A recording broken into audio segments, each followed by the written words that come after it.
This is Chesterton Radio, the true, good, and beautiful at chestertonradio.com. One of these days, you sitting there beside the radio and I talking here into this microphone must make a decision. It must be the right decision.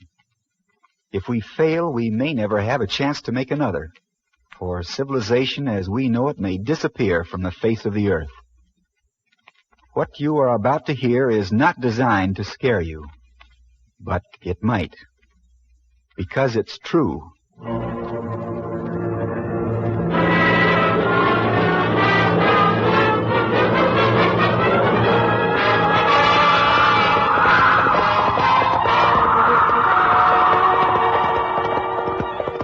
The fifth horseman. 4 horsemen rode across the land, and their names were War, Pestilence, Famine, Death, and to these now is added a 5th horseman, the threat of the atom.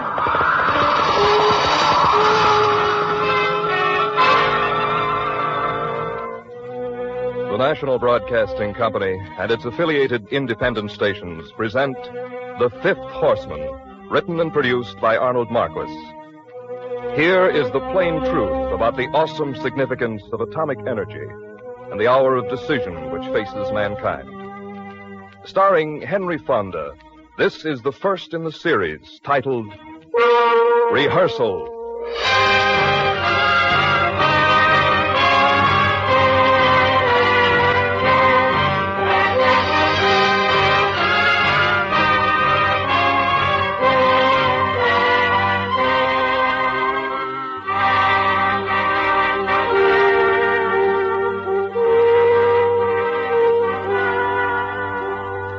Some people know firsthand what happens when an atomic bomb explodes, but not many. No one was actually close enough to see with his own eyes what happened when that bomb was exploded over the ships here at Bikini a couple days ago. Pictures were taken by drone planes and from a distance of miles from towers on shore and ships. You've seen some of these pictures. You've heard the radio reports, read the newspapers. But the thing is, you can't be a close eyewitness to the explosion of an atomic bomb and live.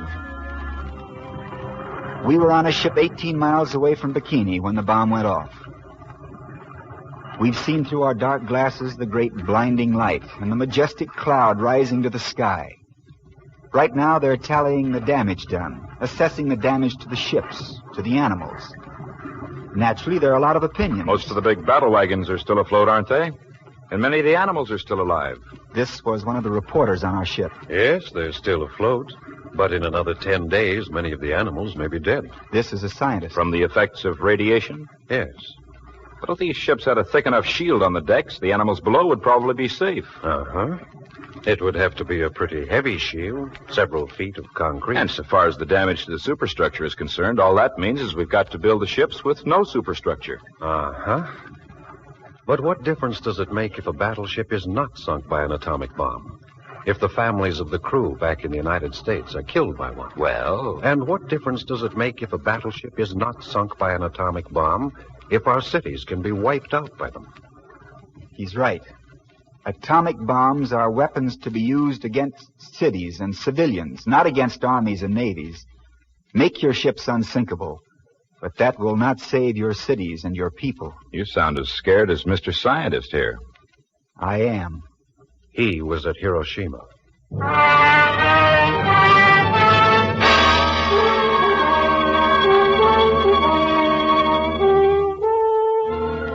The people of Hiroshima, those that are left, know what an atomic bomb does. And as for me, a bunch of us prisoners had been brought to Hiroshima the night before. We were quartered out to the edge of the city. I don't know if they plan to question us there or take us on up to Tokyo.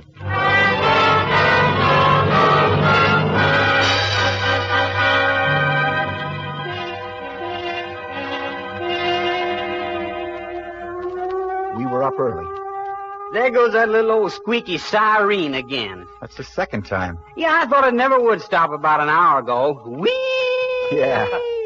Woke me up right out of a sound sleep. Spoiled my dream. It did?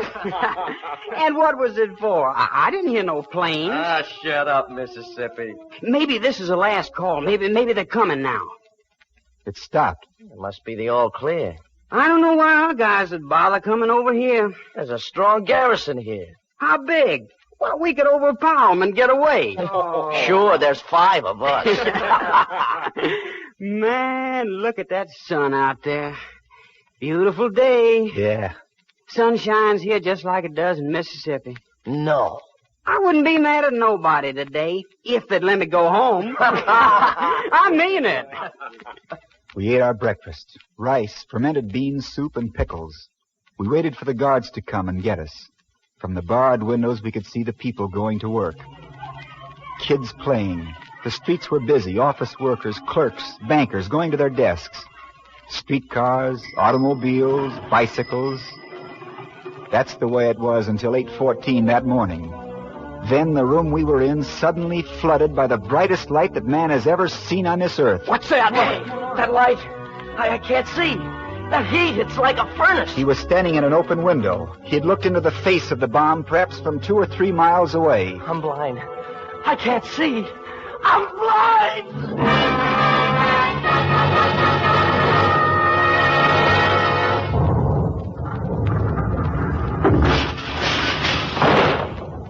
The 2 glass windows were blown in against us, frame and all. The door was blown in. The shattered glass flew through the room with the velocity of bullets. What didn't hit us embedded itself in the walls. I picked myself up bleeding. A bomb hit us.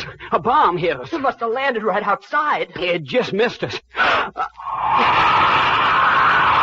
Then a terrific wind roared through the room. In a few seconds, it stopped. 2 of the fellows couldn't get up. They just lay there, bleeding. Hey, guard! Guard, help! No one came. Guard! Hey, guard, help! Stay away from that door, Mississippi. They'll pick you off if you try to get out. With these guys here. Shut up!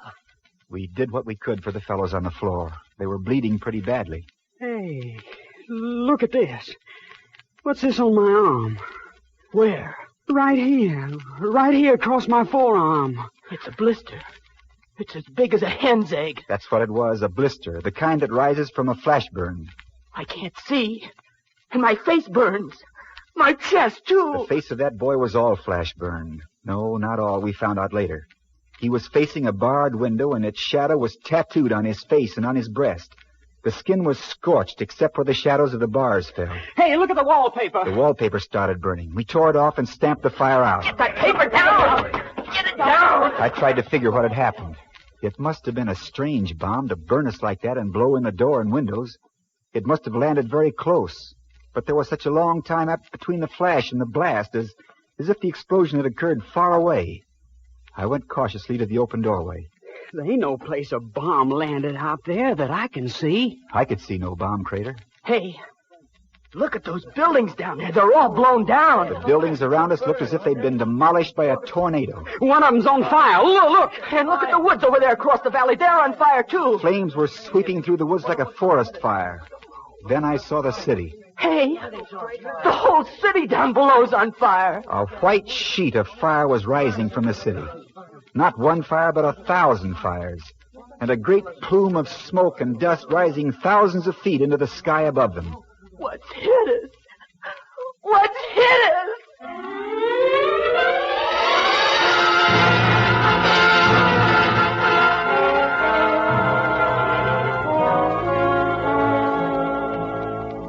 5 major enemy industrial targets and a strong enemy military installation were wiped out. This is the scientist at Bikini. Hundreds of thousands of American lives were spared, and additional Japanese cities were saved from destruction by that bomb at Hiroshima. It stunned me. The first damage was done by the shock wave. I remember that. And then came that wind. That was the wind blowing out from the bomb. It was like a hurricane.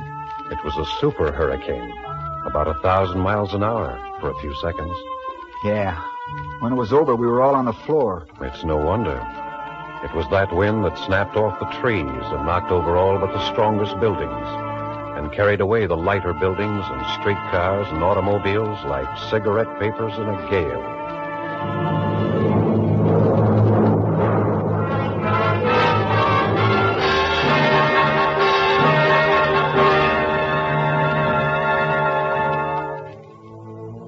fixed up the two fellows bleeding the most. Then Mississippi and I started out for help. We headed down the valley, down toward the city. The city was blazing. The flames were spreading out from the center, roaring with fury. It's that wind. That's what's doing it. The heat rising from the center of the fire was creating whirlwinds that whipped up the fire like a blast furnace.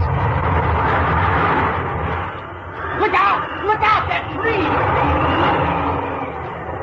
The whirlwind tore out trees by the roots and carried them whirling and blazing into the air.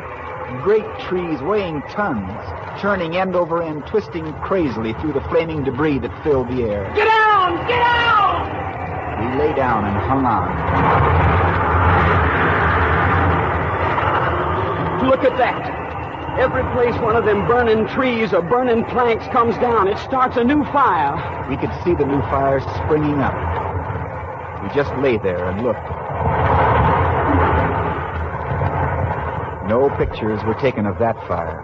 No close-up pictures of that fire appeared in any newspaper. The firefighting equipment of Hiroshima was knocked out along with everything else when the bomb fell. All preparations for emergency work were knocked out. That's what happens when an atomic bomb explodes over a city. What could it have been? What kind of bomb could have done this? I don't know, Mississippi. We started down toward the city again. This heat. The smell. I can't breathe. Want to stop? No. We gotta find a hospital, a dressing station, or something. If we can. Pretty soon we found out what the smell was. Burned corpses. The heat was stifling. We made our way down to the river. People were lying along the river. Some of them partway into the water, just lying there. Some of them were still living. Some of the dead were floating in the river. Some of the living had waded out into the water. All were burned. Some were naked. Some still had charred rags on. This heat. Let's get down in that water before I keel over. Come on. Yeah. We waded out into the water, up to our necks. The heat and the smell were unbearable. We ducked our heads, trying to find some relief. Lifeless bodies floated against us. More victims were dragging themselves down to the shore, some of them crawling. We made our way back to the road. Metal light poles were bent double, like licorice sticks. And up from the city came the burned and the bleeding. We headed down toward the hospital.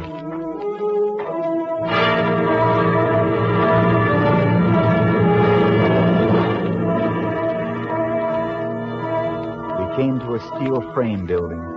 Look at that. That building's still standing. We walked over to it. Holy! Look at the corpses in there. Not one living thing. Every one of them's... That's what the blast wind does to buildings strong enough to resist collapse. This is the scientist at Bikini. It's like an air hose being turned into a cup filled with sawdust. Those not killed by being blown against the machinery or the walls or by the collapsing floors are killed by the flying debris, steel splinters and bits of machinery that can decapitate a man or cut him in half like that.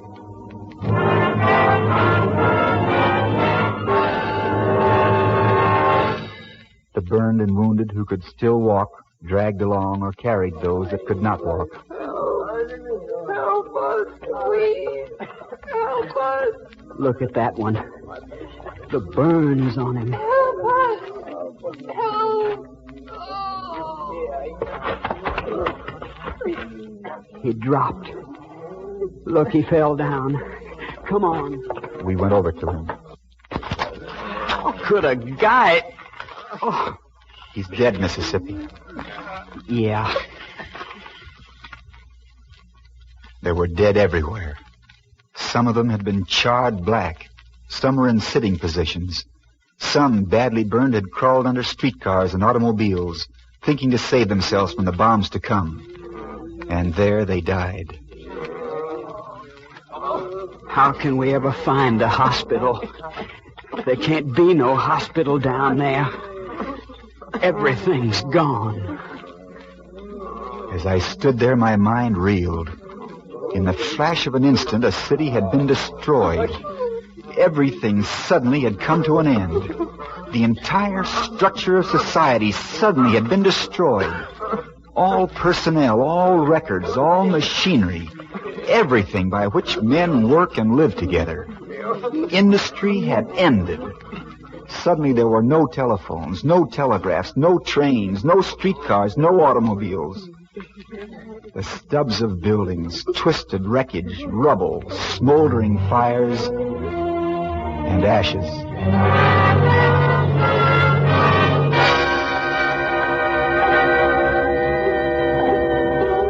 When the bomb explodes, it's as though the sun were suddenly placed there. The heat was terrific. It was about the same as having a piece of the sun, a ball of fire, millions of degrees hot, placed suddenly only 600 yards away.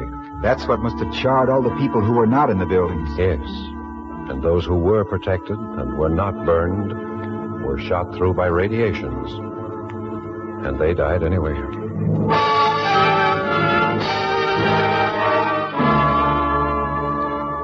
We found what was left of the hospital. An atomic bomb does the same thing to a hospital as it does to an arsenal. It does the same thing to churches and schools as to navy yards. The things that might alleviate the suffering are wiped out the same time the suffering is caused. That's the way it was with the hospital. These people have come here for the same reason we did. Yeah. Look at them. Laying all over the ground, waiting for help. Bandages. Ointment. You bring ointment. An old Japanese with the side of his face burned and one of his eyes matted closed with blood came up to us. We're looking for bandages ourselves. Ointment. Must have ointment. Please, you bring ointment. We haven't any. My wife burned bad. Burned bad. Half these people here are still living with those burns.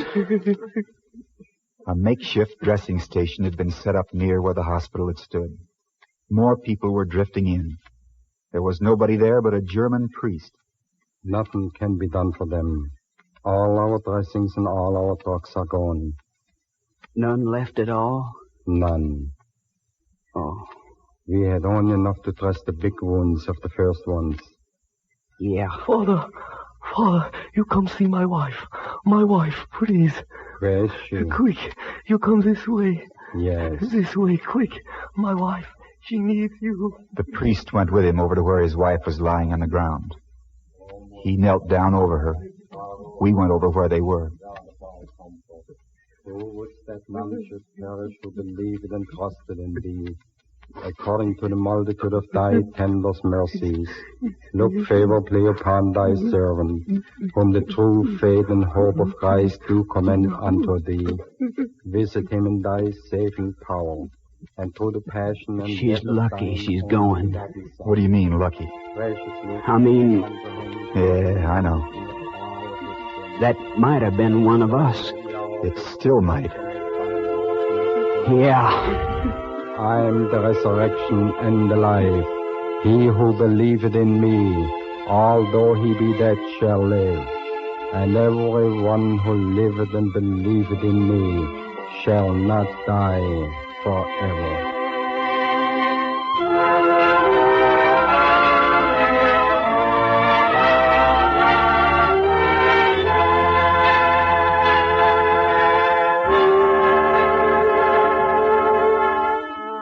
We stood there for a couple minutes looking at her, and at all the others lying there, scattered around the ground. Old women, young women with their kids huddled around them. Men, workers in rags, some in bare feet, businessmen, men in fine clothes, all come to the hospital for help, and there was no help. They just lay there, waiting to die. And they died. I can't stand the smell. Ugh. It stank. Smells like an incinerator. We looked down over the ashes and the rubble of the city.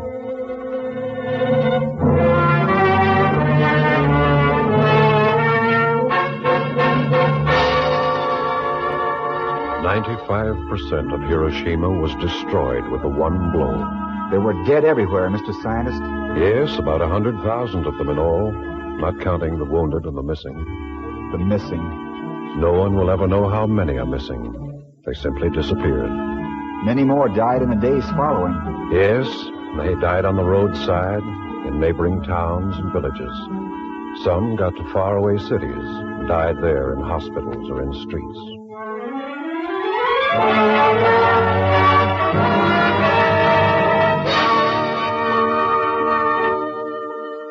We better get back up to our guys. You go back, Mississippi. I still may be able to find some help. Y'all can't find nothing down here. You go back. Tell them what you saw. Yeah. A sort of terror whelmed up in me as Mississippi walked away. I wasn't scared, not in the ordinary sense. But it was the unearthliness, the ghastliness. Several Japanese came into the cleared area of the dressing station with litters. They lifted the dead onto the litters and carried them away. They are taking the bodies away to burn them. The priest crossed himself as they moved the bodies. Will you help? I? Yeah, I'll help. Thank you. Give me a hand with this one. Yeah. It was the old woman who had just died. It was like lifting a child. Hachiro. The priest spoke to the old Japanese, the husband of the woman. Yes. Do you want to go along? Yes. I want to gather the firewood. The priest turned to me. All these people want to cremate their own dead. We lifted another body, a young woman, onto the litter. Her brother, who brought the litter, helped us. He and the old Japanese took the front end of the litter. I carried the other end.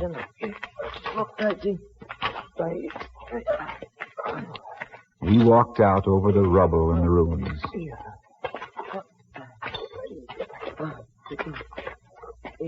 Where we were going, I didn't know. The two Japanese at the front end of the litter led the way. I could feel the heat of the burnt-out ruins through my shoes. We kept walking. We stepped over the dead. We walked around the dead horses. We walked around the twisted wreckage of the steel and concrete buildings. We kept walking.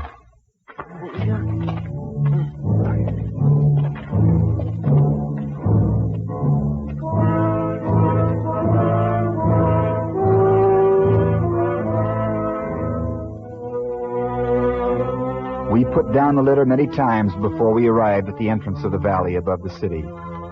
At twilight, we were there. It was like the end of the world, darkness descending and the city below still smoldering and smoking. We picked up the litter and headed up into the valley.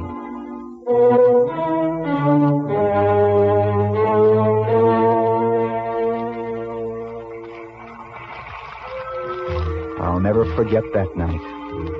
The two bodies we brought up went on a pyre with many other bodies. We gathered wood for hours, and when the pyre was lit, I just sat down and looked at it. At dawn, the fires had burned down to ashes. The old Japanese was gone. Lying on the ground near me was the young Japanese. He is very sick. A Korean doctor knelt over him. He was not burned. He was not hurt by foreign debris. Where was he at the time of the explosion? He said he was in the basement of that building that collapsed. And he crawled out before the building caught fire. In the next few days, he grew worse. I stayed there in the valley and helped with the cremations. Then one day I saw something I've never seen in my life. Look, please. The blood is... How can it do that? Right through the skin. I don't know. Something has happened to his blood. I took care of him as well as I could while the Korean doctor attended to many others that were suffering the same thing. There was no way to stop the bleeding. Suddenly, his respiration and pulse stopped.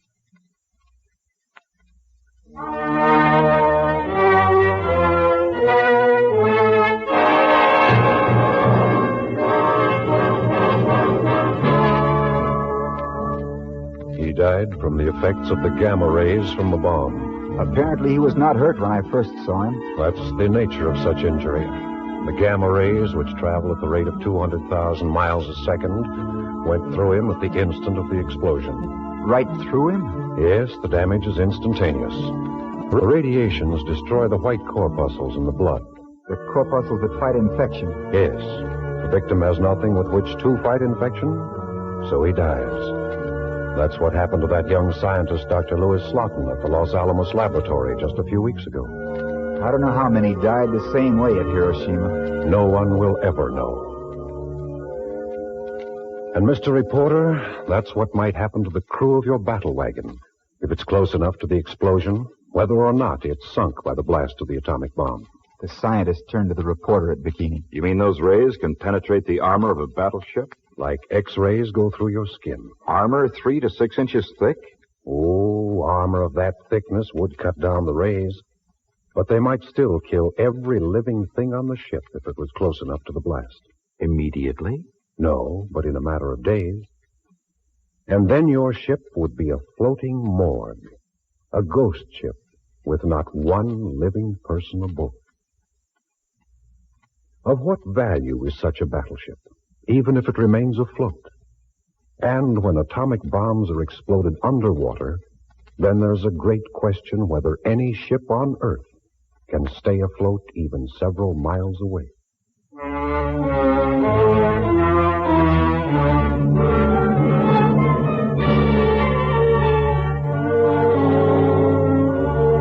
What happened at Hiroshima was a rehearsal. The bomb dropped on Nagasaki a few days later was more efficient, more powerful. They can be made still more powerful. As I stood there in the valley above Hiroshima that night with the funeral pyres blazing into the blackness behind me and the smoldering city below, I shuddered at the thought of this happening to an American city. Indianapolis, Omaha, Trenton, Seattle, Birmingham, devastated by a single bomb. But never again will only one atomic bomb drop on a city. If atomic war ever comes, not one but many will be dropped all at once, or smuggled in and exploded all at the same time. And great cities like New York and Chicago and Los Angeles will disappear from the face of the earth.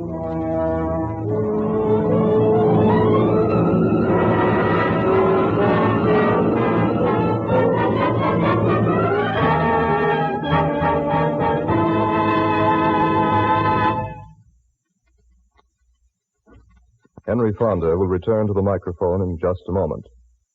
You have been listening to the first program in NBC's new series, The Fifth Horseman. The simple truth about the awesome significance of atomic energy and the hour of decision which faces mankind. Now here is Mr. Fonda. Thank you. Ladies and gentlemen, there was no exaggeration in what you heard tonight. All the facts are authentic.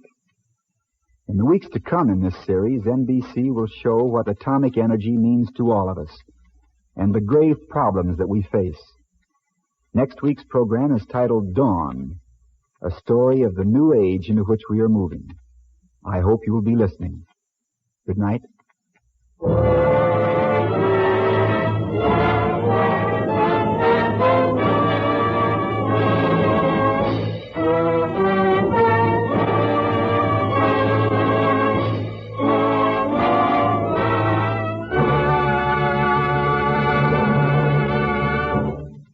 The Fifth Horseman is written and produced by Arnold Marquis.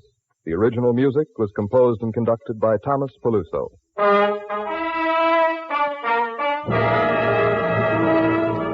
This program came to you from Hollywood.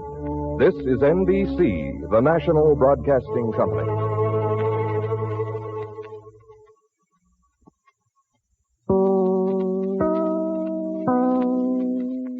Good evening. This is William Bendix. Within the last year, your life and my life and the world we live in have been changed. It is difficult for us to understand that the way we lived yesterday, And the way we thought yesterday will no longer do. The dropping of the atomic bomb has brought us, all of us, to the beginning of a new day. And we must start thinking in new ways and in broader terms. It is our only chance for survival.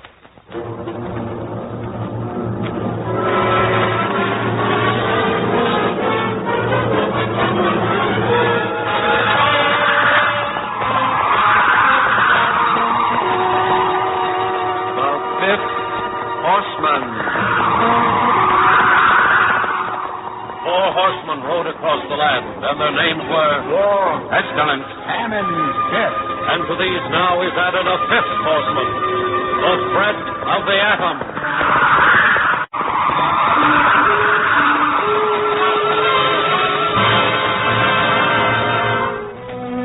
The National Broadcasting Company and its affiliated independent stations present The 5th Horseman, written and produced by Arnold Marquis. Here is the plain truth about the awesome significance of atomic energy and the hour of decision which faces mankind. Starring William Bendix, this is the second in the series titled Dawn.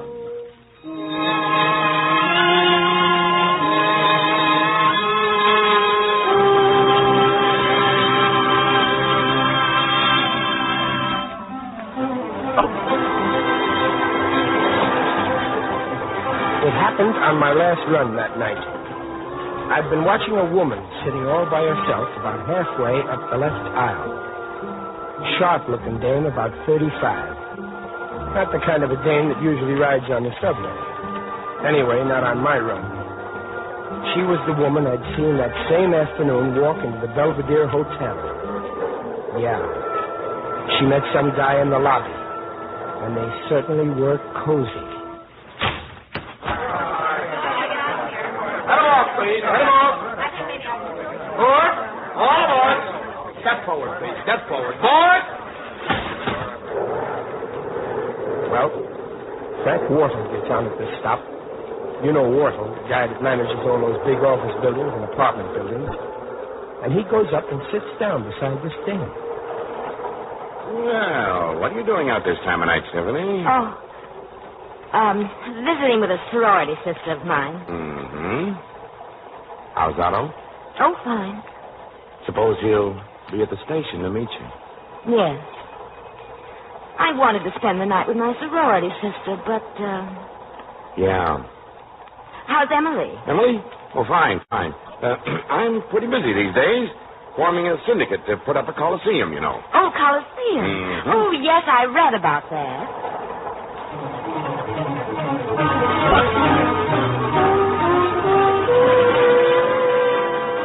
Sitting right behind Wharton and this dame is a woman. A fine-looking woman. And a man, about 40. I could see they didn't know each other. First time I looked at the man, I said to myself, there's something special about that guy. My 2 sons are big enough, I suppose. One of them's 7 and the other one's 9. But I'm uneasy when I leave them alone like this. You couldn't take the children along? Well, no. I got my husband's call at the home of a friend, and there wasn't enough time to get home and get the boys and get down to see my husband before he left. Bad. I thought I'd be home before this, but my husband's plane was delayed. Well. Oh, I'm so sorry. I didn't mean to knock those papers off your lap. That's all right. Here. Some of them went right down under my feet. I'll get them for you. There. Thank you. Bulletin of Atomic Scientists. The implication of atomic energy, the atom bomb, an absolute weapon. Well, pretty heavy reading, isn't it? Depends on what you think is important.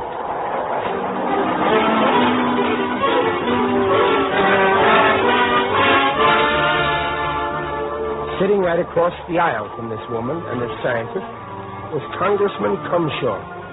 You know Bertram Cumshaw. Whenever Cumshaw is around, which is a lot of the time, he's downtown talking to the other politicians in the machine. I didn't get your name. Polzer. Sig Polzer. Oh, yes, Polzer. Mr. Polzer, have you thought far enough to realize that OPA was regimentation, and regimentation leads to communism? Well, have you thought far enough to realize what would happen to this country without OPA? Mr. Polzer, what's your business? Me? I work in the McKibben plant. Uh-huh. Well, we get a little different perspective of things in Congress, Mr. Polzer. And let me tell you that we've got to stick by free enterprise. Law of supply and demand will take care of everything else.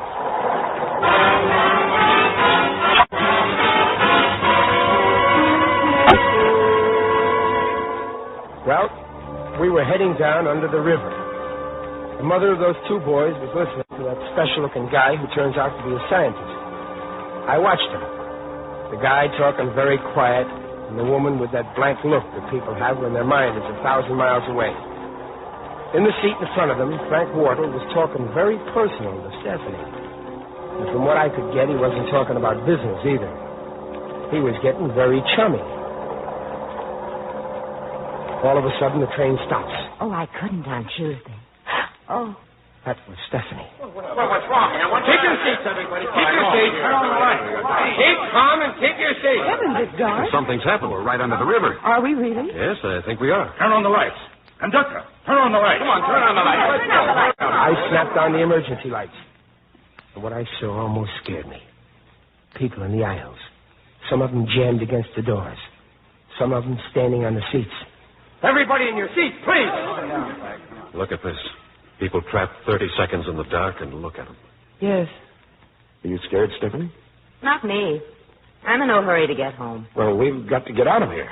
Look here, conductor, what's holding us up? Well, they're trying to find out now. Well, I've got business to attend to. Man waiting for me out in Exmoor right now. As soon as they find out what's happened, we'll start. I hope we won't be delayed too long. I hope we won't, too. Never can tell. Look here, conductor. I'm Congressman Cumshaw. He had that way that politicians have. Your company operates under a franchise from the state, and you have some responsibilities to the public. Do you realize that we're right under the river? I found out what's happening. Let's get out of here. I went up to the head end. The motorman was trying to find out what was wrong. I stayed and helped him for about 20 minutes. Then I went back into the car. I've got business, Stephanie. Man who's going to be in on the syndicate's waiting for me in Exmoor right now. Here comes the conductor. Well, what did you find out? There's no power. Then we're trapped.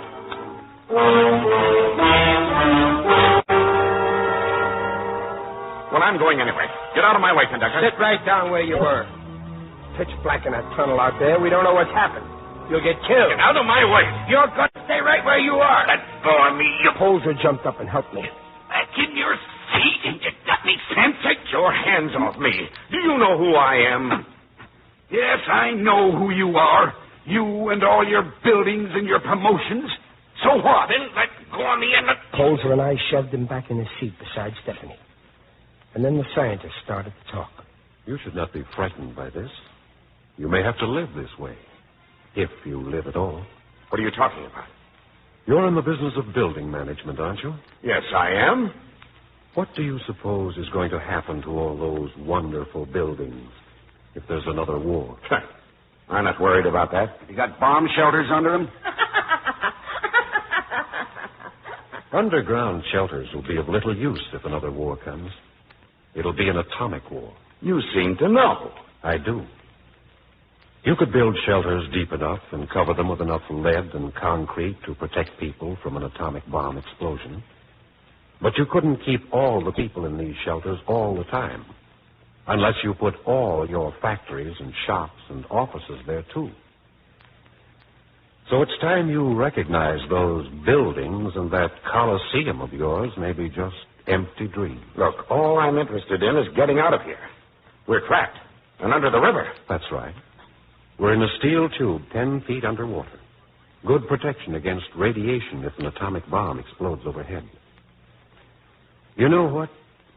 A few years from now, tunnels under the river may be as choice locations as Park Avenue penthouses are now. Do you suppose that something could have happened I don't to know, the... Mrs. Grover. Well, I want to get out. We're trapped under here the same as we're trapped in the New World. It's dark. There's very little light. And no one knows how long that light will last. Everybody in the car listened. I, too.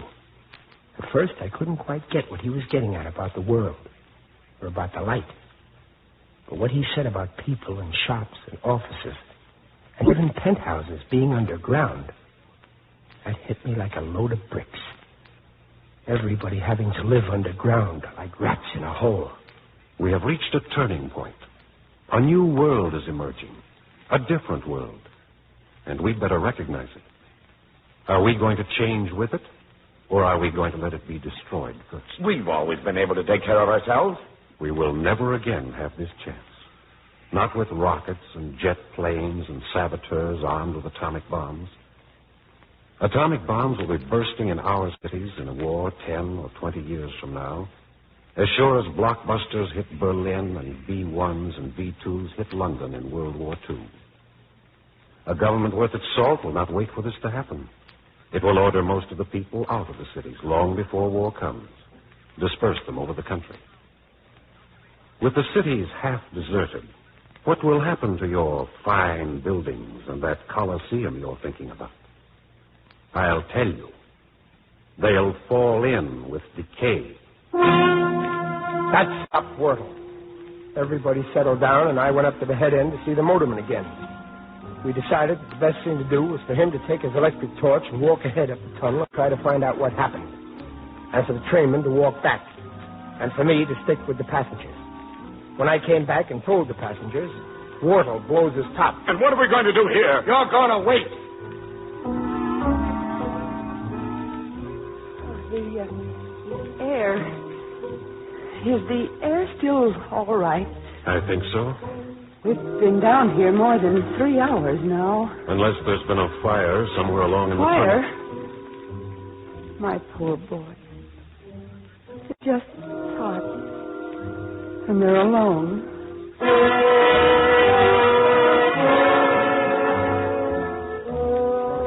The scientists sat there and answered questions about the bomb and all as fast as they fired them at him.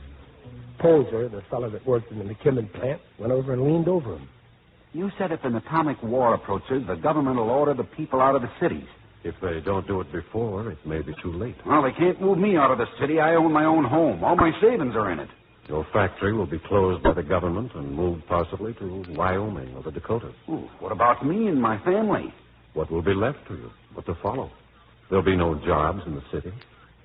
And if you insist on staying behind, you might be ordered to follow it. What are you talking about? The cities will be the targets. Who will buy a home there? Even in World War II, many people who lived close to aircraft plants and military installations sold their homes for ridiculous prices and moved to where they thought they'd be more secure. Cumshaw walks up to the scientist, and I can see that he's got something in his craw. So I moseys up right behind him. He puts his hand on the scientist's shoulder and pulls him around. What are you talking about? The government moving people away from their homes. That's against the Constitution and the rights of the citizen. Yes? Yes. I've fought against dictatorship of this kind all my life, and I, for one, won't stand for it.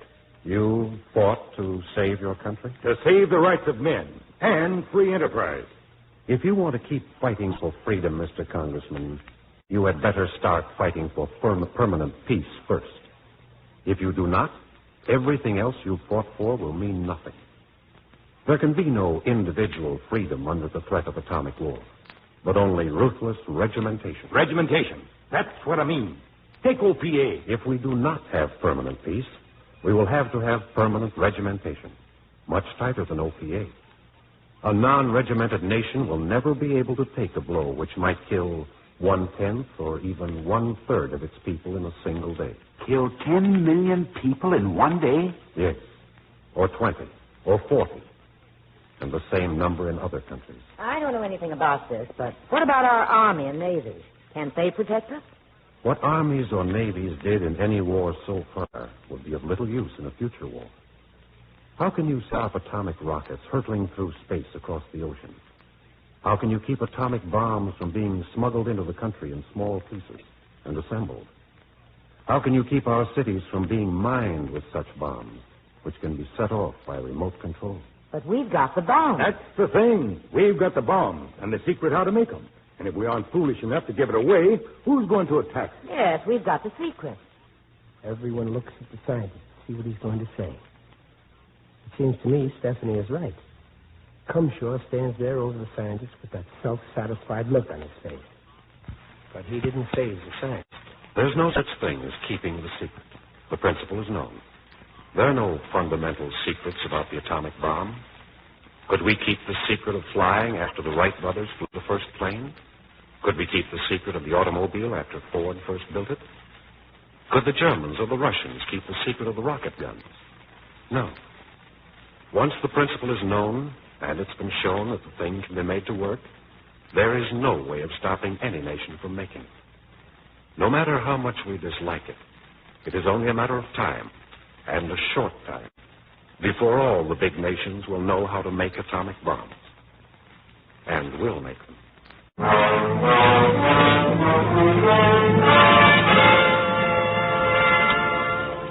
Stephanie came over to me. I think he's right. That's the way I got it pegged, I said. And then Wardle barges in again. I don't care whether he's right or wrong. When are you going to get us out of here, conductor? Stephanie steps in before I could answer. Why don't you do something about it, Frank? I tried to get out and walk, didn't I? To save yourself. Were you thinking about this woman here with two small kids home alone? Oh, I'm all right. The children are, well, Timmy's 9 years old. And what are you thinking about, Frank? Your property. And your syndicate. Wait a minute, Stephanie. You got me wrong. Let me tell you something. Cut it out. How long have we been down here? Nearly 6 hours. What are we going to do for food? What if the tunnel is caved in? Or something happened to the city over us? The river is over us. Conductor. Yeah? You care if I go up front and see if I can help get the thing going? No, I'll go with you. Anybody else want to give me a hand? You, Wardle? Oh, I don't know anything about things like that. You don't know anything except what you've got. And what you want. And what you're going to do. Come on, Sig. I'll go up there.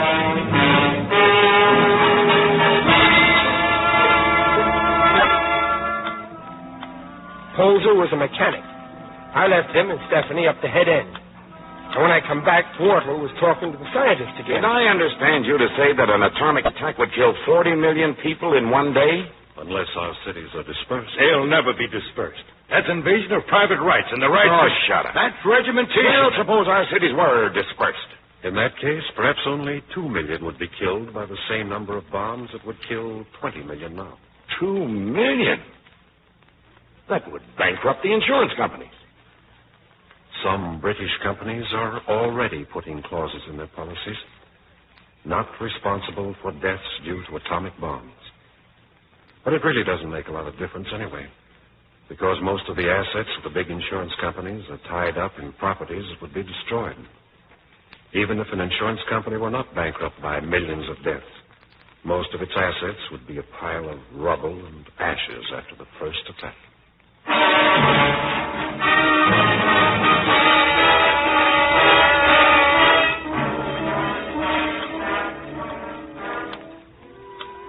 Cumshaw was getting wise to himself. He was trying to keep from looking like a chump. He saw that he had his hands more than full with the scientist, so he comes up with another angle. Very well. You're a scientist. I don't know anything about science, but I know this, that if we corner the raw materials, how's anybody else going to be able to make atomic bombs? You mean corner all the uranium ores of the world? Yes. Go out after it. Buy it up. But they wouldn't sell it. Well, that's one thing. The only way we could get control of all the known uranium deposits would be conquering the lands they're in. The other thing is that every nation on Earth has been on an intensive uranium search for the last year or more. And we don't know where all the uranium deposits are.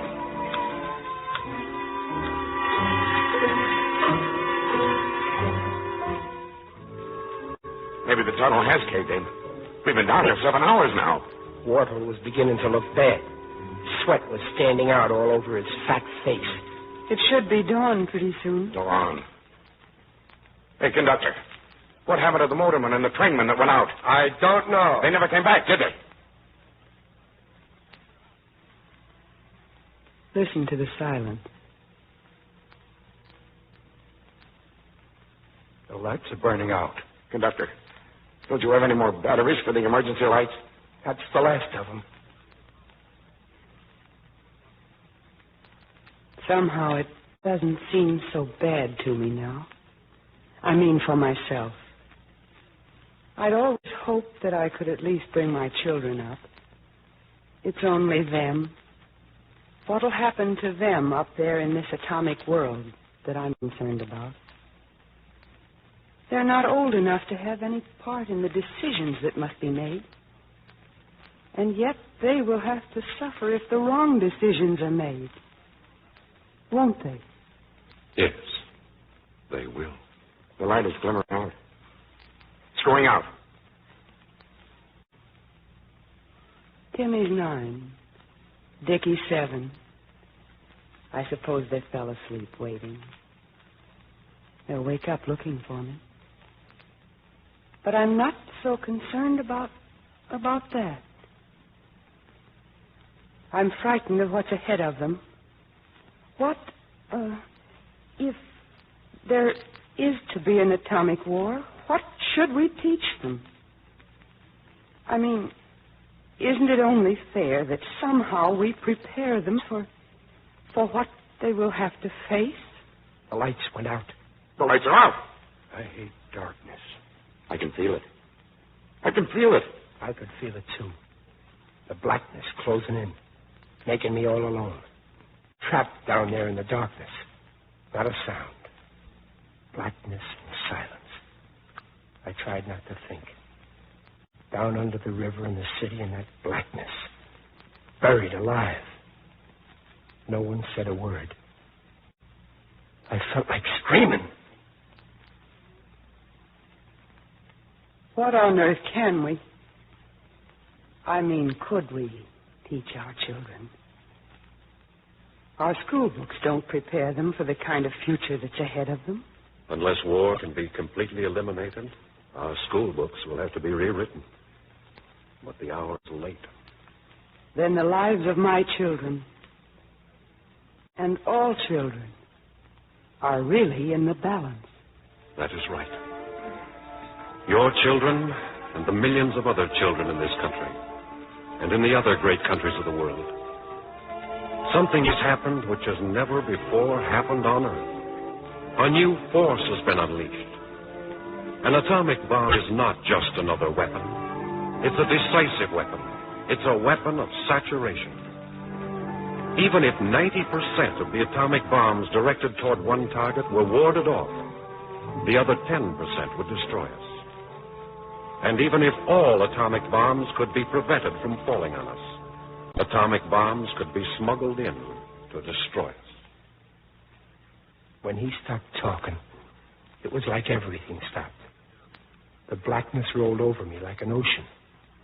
Not a person in the car moved in the darkness. I could feel my heart pounding at what he said and what it meant. Isn't anybody going to do anything about getting us out of here? Are we just going to sit here and suffocate and die? What have we to be afraid of here? It's those up there that we should weep for. I for my boys, my husband. You for your people. Deep inside me, I have been trying to tell myself that an atomic war will never come. I have been telling myself that it's too terrible. That no nation would dare to start an atomic war. Terror has never stopped a war. When the attacking nation thinks it has a chance of winning by striking first, it doesn't count the cost. Fear of reprisal didn't stop Germany. It didn't stop Japan. It will not stop an atomic war. You're a warmonger. It was Congressman Cumshaw. I couldn't see him, but he seemed to fill the darkness. Why don't you shut up? Don't you think this woman and all of us have got enough to incite us to panic without your rabble-rousing about how we're going to be blown to kingdom come by the atomic bomb? Nobody said a thing. But I knew the scientists would talk. Mr. Cumshaw. Don't try to hand me that nonsense. I've seen your kind in Congress. It should be clearly understood that no scientific discovery, no gadget or instrument of any kind will save us from ourselves if we fail in the responsibility that is now before us. We have reached a turning point in history.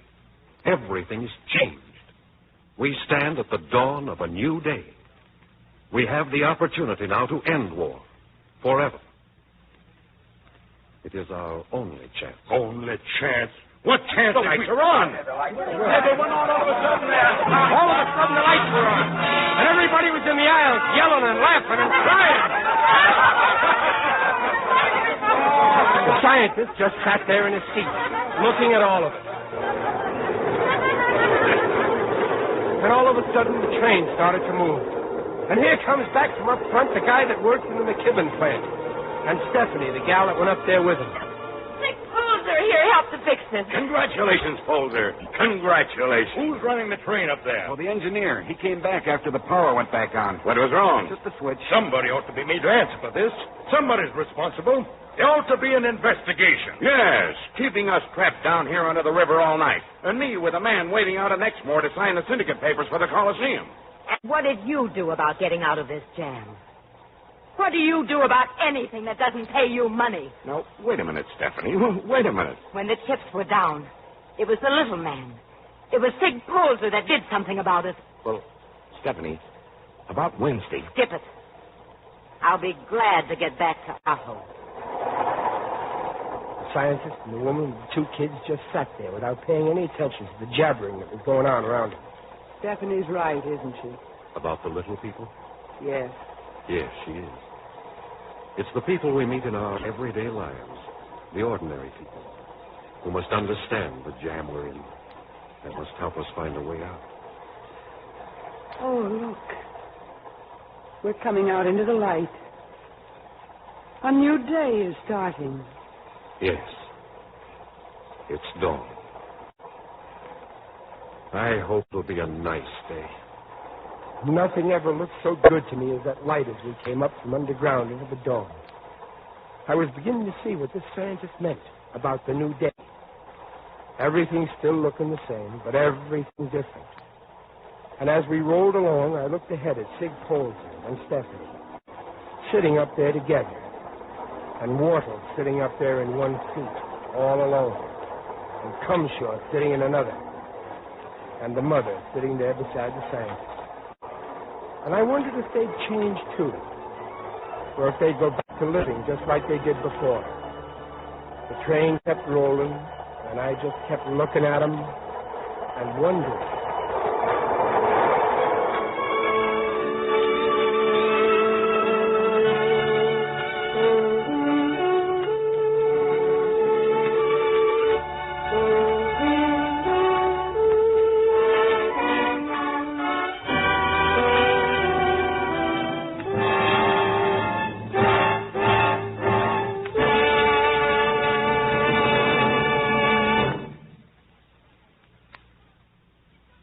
Bendix will return to the microphone in just a moment. You've been listening to the second program in NBC's new series, The Fifth Horseman, written and produced by Arnold Marquis. The plain truth about atomic energy and the hour of decision which faces mankind. And now, Mr. Bendix. Thank you. Ladies and gentlemen, playing this role tonight gave me a deeper understanding than I've ever had before of the meaning of the atomic bomb. It's important that all of us realize what we are up against. It's no picnic. We can have a better world or no world at all. But we've got to make it. Good night.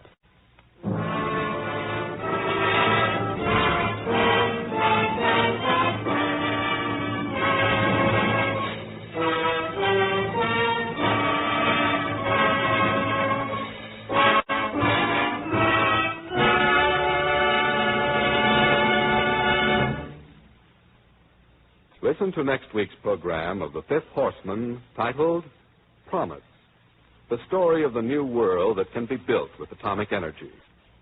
The original music was composed and conducted by Thomas Peluso. The Fifth Horseman came to you from Hollywood. This is NBC, the national broadcasting. Good evening. This is Glenn Ford. Everything in your life and everything in mine changed about a year ago when the first atomic bomb fell. These changes have to do not only with war, but also with peace. Right now, we are facing the great decision of what to do about the control of atomic energy. A more abundant world than we've ever known lies ahead for us if man is wise enough to banish the threat of the atom and put atomic energy to work for him. The world ahead is ours for the making.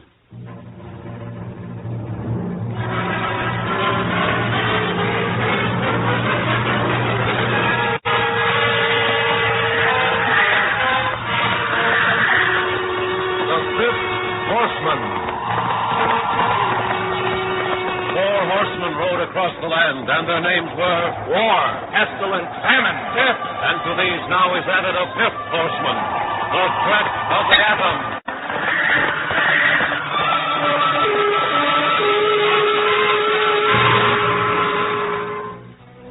The National Broadcasting Company and its affiliated independent stations present The Fifth Horseman, written and produced by Arnold Marquis.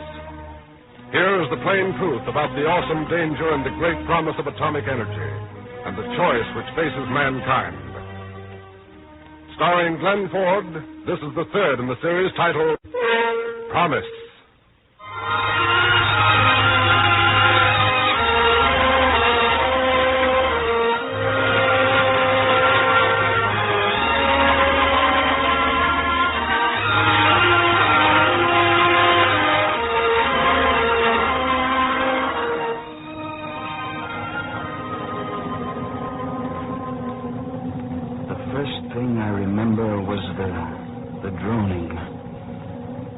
High-frequency hum. I stirred in my seat, tried to figure out what it was. It was like a strange presence needling my consciousness. Slowly, I opened my eyes. 70 or 80 men and women were sitting around in what seemed to be a long aluminum and plastics living room. A dozen or more were dancing to the music that seemed to come from nowhere.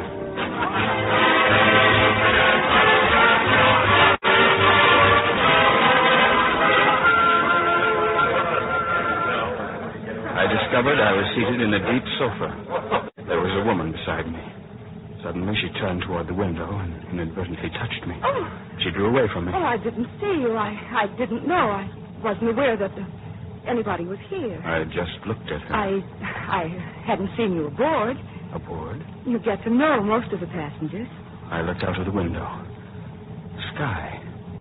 When I looked back, she was looking me over out of the corner of her eye. Where is your destination? I don't know. Oh. She smiled to cover her bewilderment. I tried to piece together the meaning of what she had said. I must have stared at her in my confusion. When my attention switched back to her, she was studying me only as a woman can do when she speaks of How other long were things. you in Central Asia? I've never been to Central Asia. She looked at me. All at once, I realized how different I looked from all the other men there. Will you excuse me, please? She got up, crossed the room, and disappeared through the door at the far end. I looked out of the window. I saw the horizon, the sky, and the sea far, far under us. I was flying in the stratosphere over the ocean.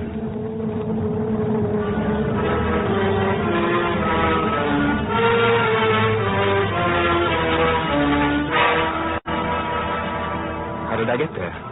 Where had I come from? Where was I going? The questions tumbled over each other and was lost in the swirling vortex of my mind. I'm in a plane, that's sure. Must be a giant. And something tells me that there's another deck below this. Sleeping quarters, probably. This plane must carry 400 passengers. Oh, no. No, there isn't a plane that big on Earth. How did I get here? Let's see now. There's the sun. I must be traveling eastward. What did that woman say? Central Asia? Then that must be the Pacific down there.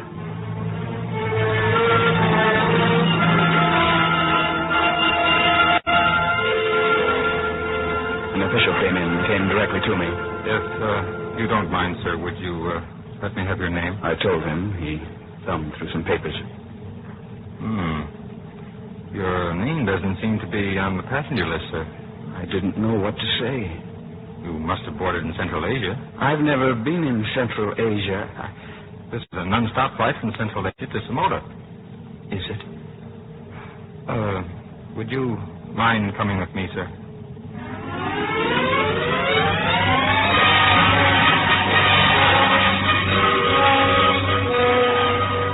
They asked me all the usual questions. You must have some means of identification. Yes, I do. I do. I took out my billfold.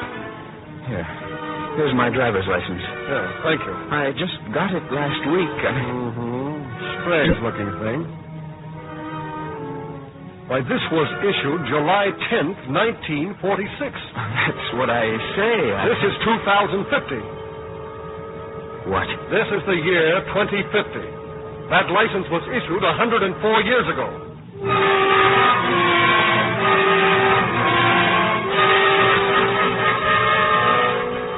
2050? The thought stunned me. What had happened to my family, my home, my friends? And how did I get here? How did I get here? 2050? 2050? Oh, no. No, that was incredible. In about 2 hours, we'll be in Samota. Samota? What is... Well, where is Samota? The captain looked at the first officer. That's a little like asking where is Adamville, the big atomic community in Alaska, or the desert city in North Africa. Atomic communities? Samota was the first, you know. That's the reason for the big centennial they're now preparing. The 100th anniversary? Yes, that's what they're getting ready to celebrate. The 100th anniversary of the founding of Samota. Most of our passengers from the atomic communities in Central Asia are en route to Samota for the celebration. The people on this ship? All those men and women I saw in the living room, the club room? Yes. They live in Central Asia? Yes. They have everything in Central Asia that Samota has. A matter of fact, many of them originally came from Samota. They're coming back for a homecoming. Where is Samota? Where? In North America. The first officer looked at the captain. Samota is an atomic community of some millions. The biggest atomic community in North America, larger than the one in the Yukon. The Yukon? You mean up in Alaska? On the border of Alaska, yes, up there in the northwest, around the richest nickel ores in the world. They have big industrial plants there. But the climate of Samota is much more pleasant, and this is the reason for Samota's great popularity. Just as people once flocked to California, they have for the past 80 years been flocking to Samota. But where is Samota?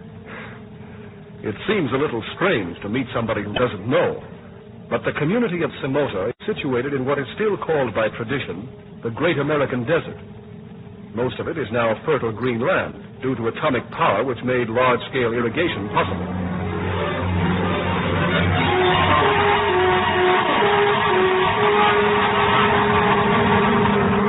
They took me to a comfortable library in the deck below. A dozen or so passengers were sitting there reading. They looked at me quizzically. I looked out of the window at the horizon and the great expanse of the Pacific. I looked at the books on the shelves, read the titles. Atomic propulsion, nuclear fission and power, radiation therapy, the new tradition, to the moon in an atomic rocket ship. Oh. The age of space travel. There was not one about war, not one title mentioned atomic bombs. I sat down and tried to think.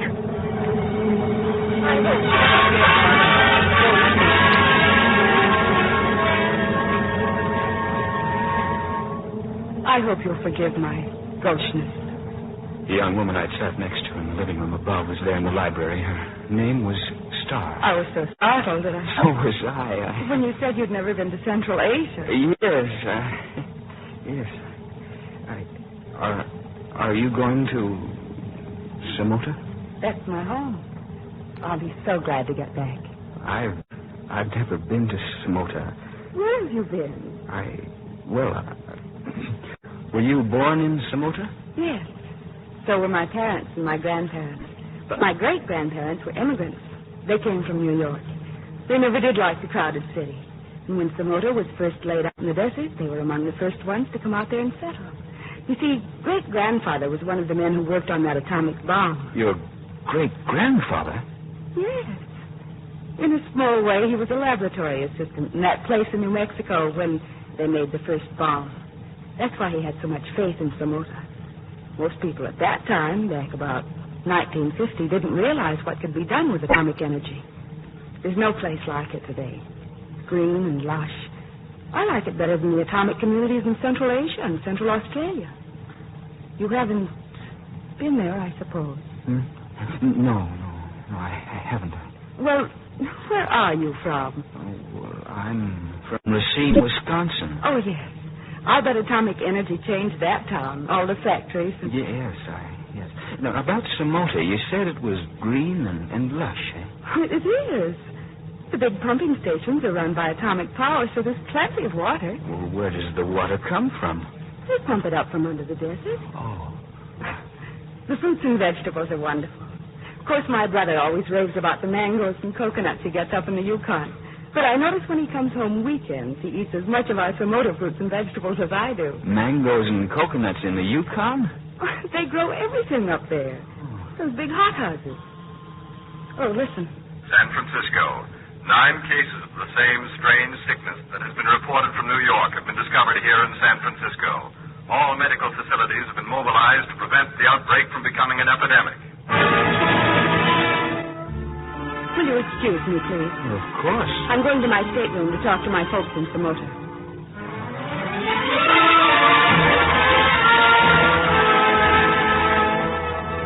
Everyone left the library. I stood there uncertainly for a minute.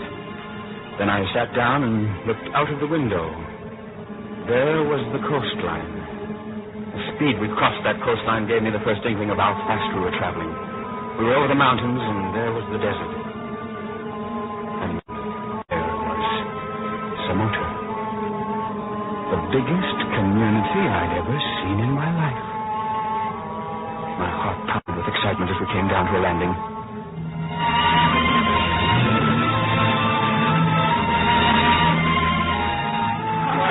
All passengers, this way, please, into the reception center. This way, please, into the reception center.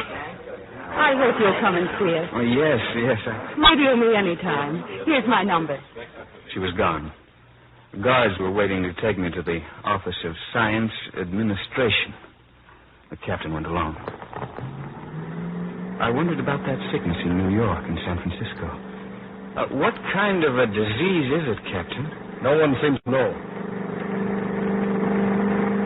The highways were freeways, 12 lanes wide and one-way traffic. The trees, the shrubbery, the grass, everything was green and lush. The air was clear. That's because there's no soot or smoke here. I was going to say... All our power and heat here are created by atomic energy. You don't use coal at all? Oh, no. No coal and no fuel oil. And practically all our automobiles are run on light storage batteries charged from atomic power supply lines. In the rest of the country, there are still many old-fashioned gasoline buggies around, but we're about to pass an ordinance prohibiting them from entering Samota. Oh, you see that important-looking building over there? Oh, well, with the great park around it, eh? Yes, that's our central atomic power station. That? It supplies all the power for Samota, 10 million kilowatts. It would never have been possible to create an industrial community like Samota if we'd had to haul 1 million carloads of coal from thousands of miles away. I tried to imagine the immensity of atomic energy, but my mind trailed out in vague bewilderment. You see, 1 pound of uranium or plutonium gives the same amount of energy as 1,500 tons of coal. I said yes, but I couldn't quite comprehend.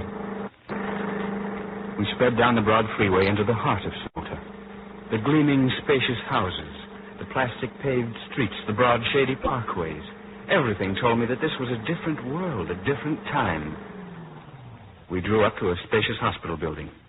They examined me with strange medical equipment, then took me to the office of the head doctor. You seem to be all right, but we have one concern about you. You're afraid that I might have brought in that disease, eh? Frankly, yes.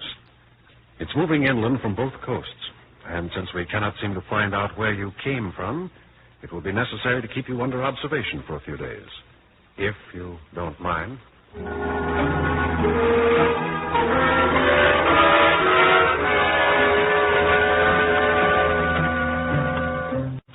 They put me up in comfortable quarters with a solar patio, an excellent bath, swimming pool. For the next few days, I spent most of my time watching the television screens. I saw what was going on all over the world. Peace and plenty seemed to have settled everywhere.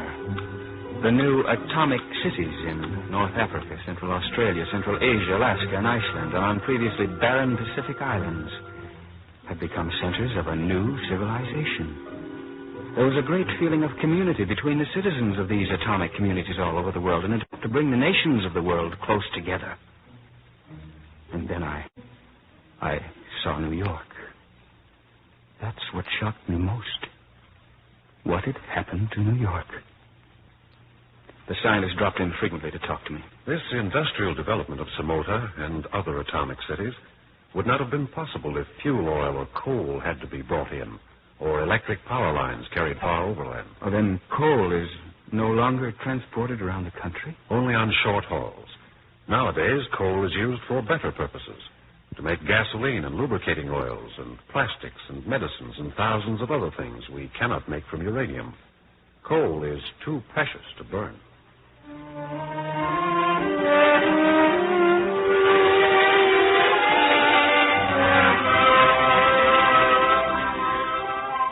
A few days later, when they released me, I began to realize how the world had changed, how new abundance had brought new ease and freedom of living and goodwill among nations.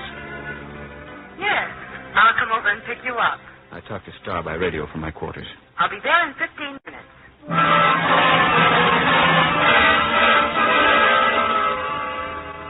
We drove through the community, and I felt like a child being taken uptown for the first time in his life. Everything looked bright and prosperous, designed for free and magnificent living.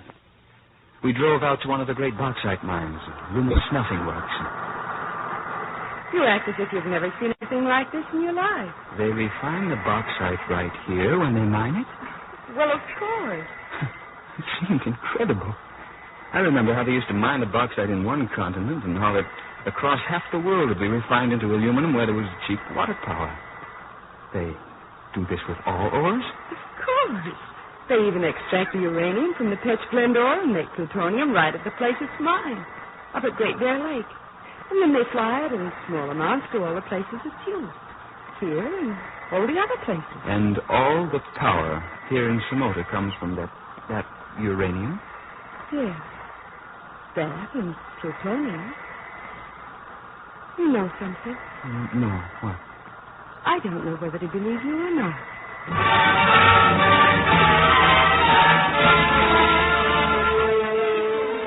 I learned that the war and the water under Samota had been traced by radioactivity.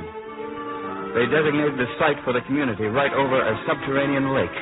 The engineers had sunk the wells with atomic energy, and for 100 years now had been pumping the water with atomic energy. The water had irrigated the desert and made the community. The impact of it all bewildered me.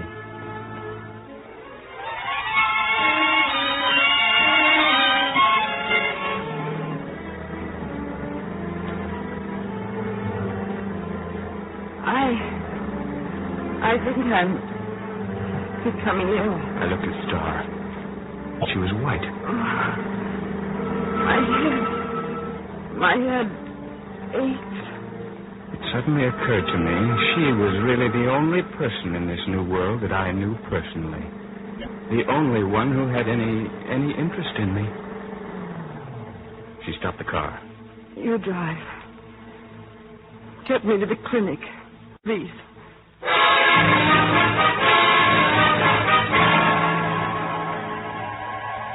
She has the same thing that the others have. The others? We have 72 cases here, all developed in the last 12 hours. Is it the same thing they have in New York and San Francisco? Yes, and throughout the rest of the country. The epidemic moved inland from both coasts. Well, what is it? First, the medical authorities in New York thought that it was a recurrence of a virus epidemic that had raged 90 years ago. Now, we're not so sure. The death toll from the epidemic is mounting. Thousands have died in New York, Washington, Cincinnati, Dallas, Chicago, Seattle, Los Angeles, and San Francisco. I offered to help in the clinic. I worked from dawn to dark. More and more victims were brought in with high fever, cramps, and paralysis. Some of them died. I wondered about Star. She's just the same as the others. That's all I could find out.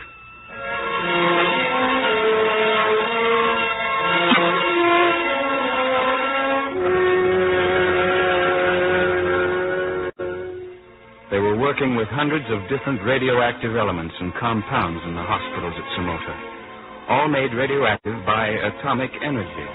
With these radioactive preparations, they'd traced down the causes and found cures for many diseases. And when the sheep on the ranges outside Samota had mysteriously died, they had traced the deaths with these isotopes to contamination in the grass, and then to a contaminated well many miles away.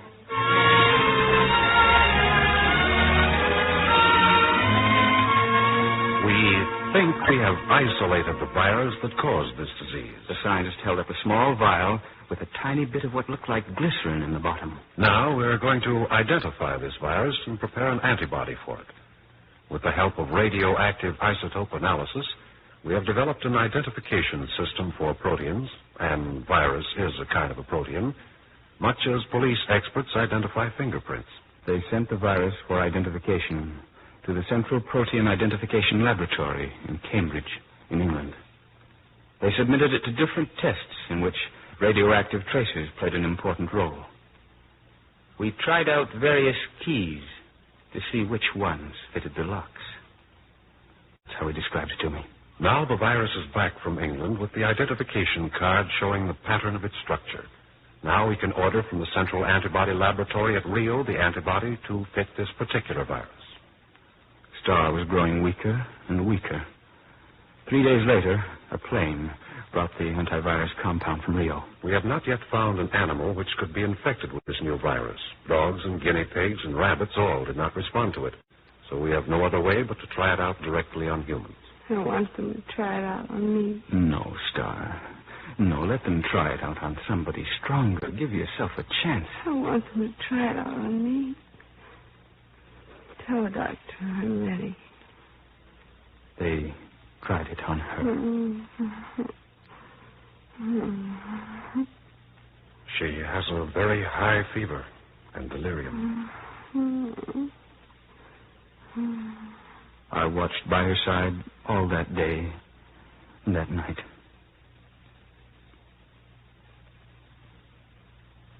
Hello. Hello, Star. I think she's past the crisis.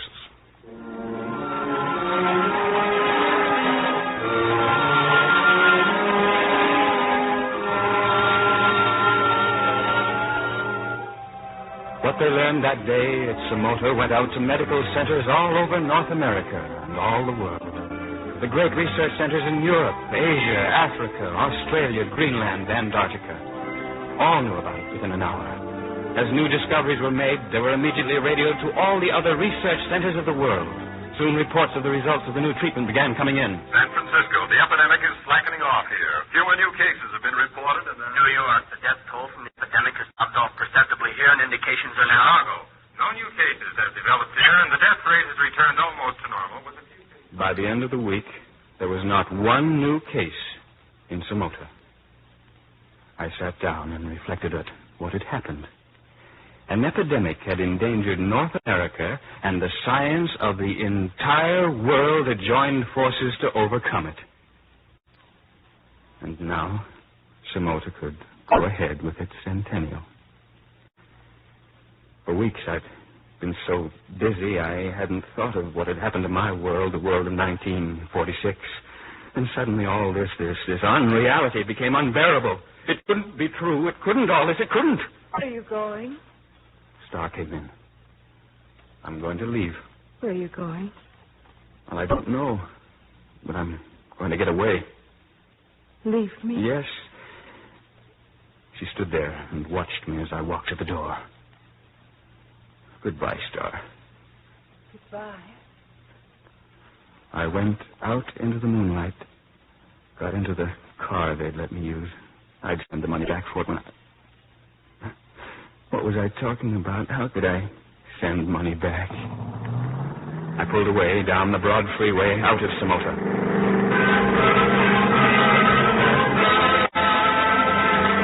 I drove all that night, faster than I'd ever driven in my life. All the things that had happened since I wakened on that plane raced through my mind and kept time with the speeding motor.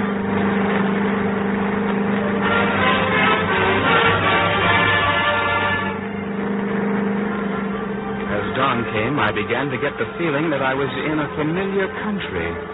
I seemed to remember having been on that road before. What it was, I didn't know. But I knew I'd come that way before. The road that turns the mountains in the distance. By the time the sun was up, I was wetting my lips and driving faster, trying to get to someplace I knew. I slowed down for a big turn, and all of a sudden, there it was. Boulder Dam. Boulder Dam. That's what it was. I'd been there many times. There was the sun. What had happened to it? It was abandoned. It was filled with mud. It was falling into ruin. And then I remembered this mighty structure had generated only 1 million kilowatts of power, only 1/10 of one amount of power that was generated in that little atomic powerhouse in Samota, and so it had become obsolete. It stood there like a forlorn vestige of a world long since gone.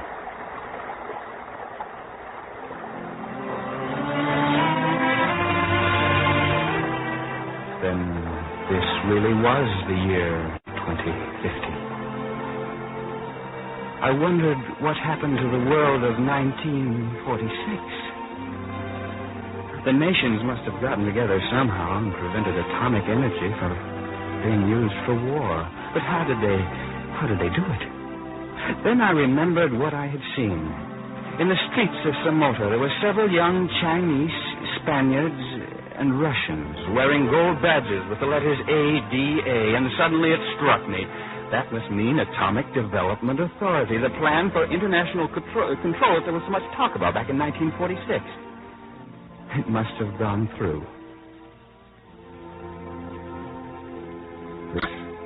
This was a new world, and the age of the atom. I knew then that I could never go back to the world of 1946. The only person I really knew in this world was Star. Oh, I got into the car and drove slowly back to Samota.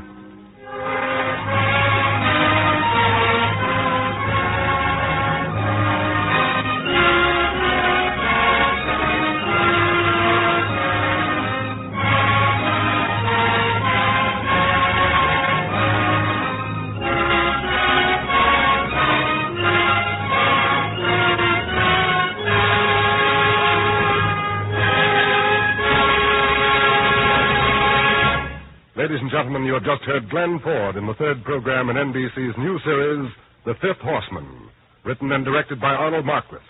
The plain truth about atomic energy and the hour of decision which faces mankind. Next week at this same time, over most of these stations, the National Broadcasting Company will present the fourth program in this series titled Crisis, a story of the 11th hour in man's fight for survival. Glenn Ford appeared tonight through the courtesy of Columbia Pictures and is currently to be seen opposite Rita Hayworth in Gilda, and will be starred in the forthcoming picture Gallant Journey. The original music for tonight's program was composed and conducted by Thomas Peluso. The Fifth Horseman came to you from Hollywood. This is NBC, the National Broadcasting Company. Good evening. This is Robert Young. For just about a year now, we've been trying to figure out what to do about the control of atomic energy. We know that ways of controlling it must be worked out, or it will destroy us. Now we are nearing a crisis. Will we have the wisdom and the courage to do what must be done to save ourselves, or must we go down to destruction?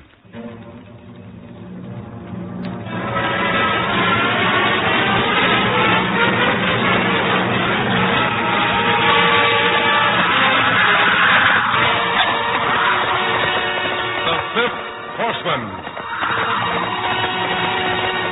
4 horsemen rode across the land, and their names were War, Famine, Death, and to these now is added a 5th horseman, the threat of the atom.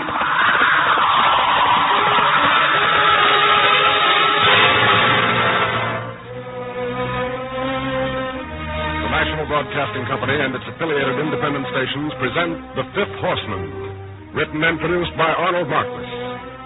Here is the plain truth about the awesome significance of atomic energy and the hour of decision which faces mankind. Starring Robert Young, this is the fourth in the series titled Crisis.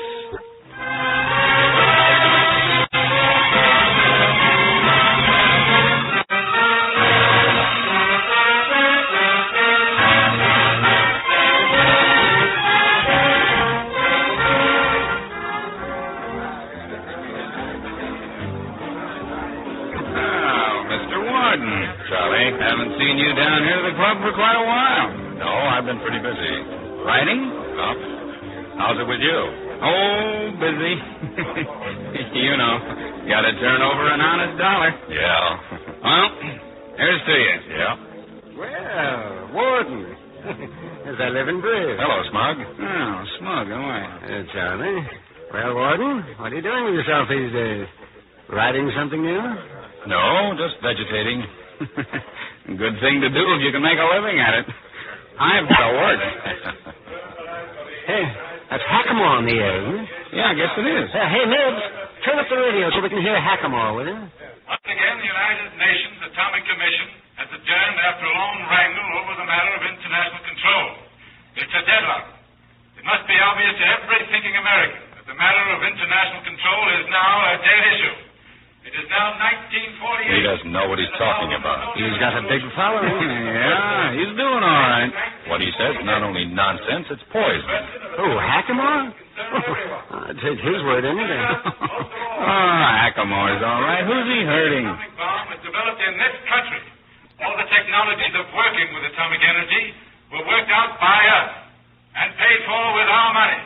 It's time that we realize this. We can be thankful that we still have in this country Americans like Gardner Bellows, who has missed no words in his announcement that he will lead the movement against any further negotiation. Let the deadlock in the United Nations Atomic Commission prevail. This is Hackamore saying good night. He's wrong. Well, we're giving the other countries every chance. That isn't the point. Even offered to build atomic plants everywhere they might need atomic power. Promised to give their scientists and their engineers the know-how so that they could take over the plants and run them themselves. And all we asked in exchange was the right to make sure that these plants are not used for making bombs. Didn't we offer to let them check our plants the same way? And what do? They suspect us of a sinister plot. They distrust everybody and are afraid of us. Well, what do they want us to do? Destroy our bombs and get nothing in exchange except their word that they will not make any? If they distrust us, what reason have we to trust them? I think he's right. This is not the kind of a problem you can settle by getting tough. What we need is truth and persistence. We've got to have international cooperation. It's that or the destruction of all of us. Warden, you got yourself all worked up into a lather. Here, I'll buy you a drink. No, thanks. People today are trying to escape the terror of the bomb simply by not thinking about it. But the bomb is something you cannot escape. It's here. And so are rockets and jet planes and other means to carry mass destruction across continents and oceans. And if we don't somehow get together on international control, it's not just others who are going to face destruction, it's us as well as them. That's why Hackamore is wrong. That's why Bellows is wrong. They draw an awful lot of water. Frankly, Warden, what do you think you or any of us can do about it? We've got to see that the United Nations Atomic Commission does not break up. Some nations are suspicious that our plan for international control is a conspiracy to keep American monopoly of the bomb. We know it's not so. We know the American plan was worked out by distinguished scientists, business executives, educators who had no other aim but to save all peoples from disaster. It's the consensus of their opinions reached after months of study and separate groups. Yeah. By the Warden, what can we do if the other nations refuse to play ball? We must keep fighting and rallying our people and all the peoples of the world. The people of the other nations must know that the American people is behind it. Did you hear Congress interrupting its squabbles over OPA or labor and solemnly and unanimously proclaiming its determination to see the plan through, as unanimously as they acted on Pearl Harbor Day? I didn't. Did you hear political parties, unions, professional organizations all supporting the plan and petitioning the Congress and President of the United Nations to act on it? I didn't. And if we don't? An armament race will come the like of which the world has never seen. And in its wake will come regimentation and despotism and loss of freedom everywhere. And then atomic war will come. And the world we know will be destroyed.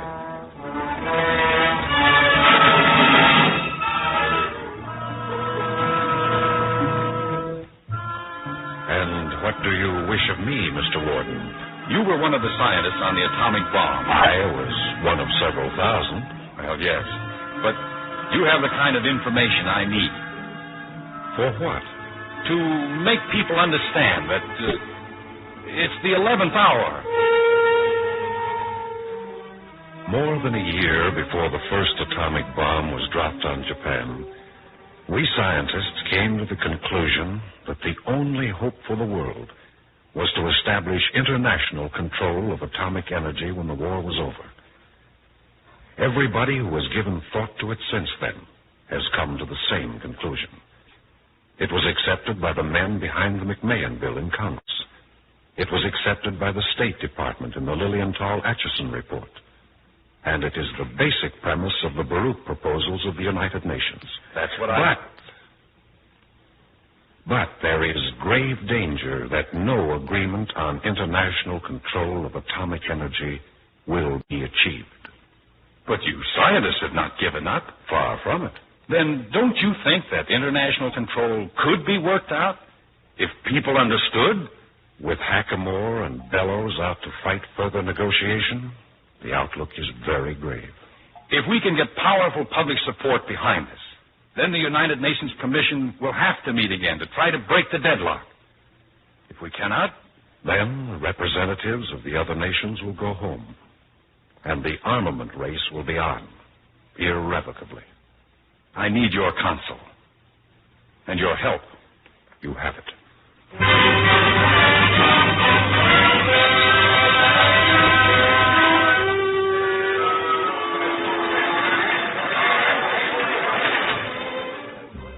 You wanted to see me? Yes. By this time, Mr. Editor, you know what I stand for. We've carried stories of your activities and of the activities of your new organization. Mr. Editor, your newspaper has taken the position that the proposals made to the other countries in the United Nations Commission put the other nations on the spot. Well, certainly, if they don't accept our plan for control, they will clearly show that they're thinking of aggression. And if so, we might as well use our superior strength. Did it ever occur to you that the atomic bomb has made the strategic position of the United States worse than ever before? Worse? I don't quite get your reasoning, Mr. Warden. This is what we plan to discuss in our mass meeting at the auditorium tomorrow night. Will you come? Well, no. I've got a lot of important things to do. But I'll send a reporter.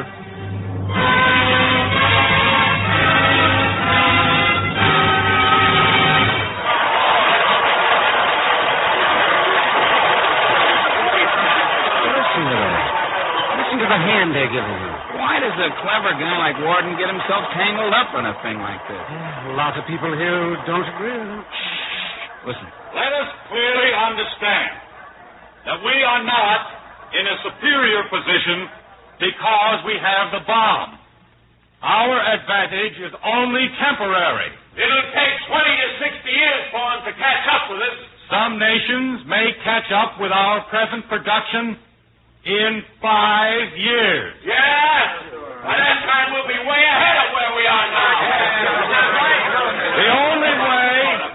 The only way to use our present monopoly is to go to war within the next year or two.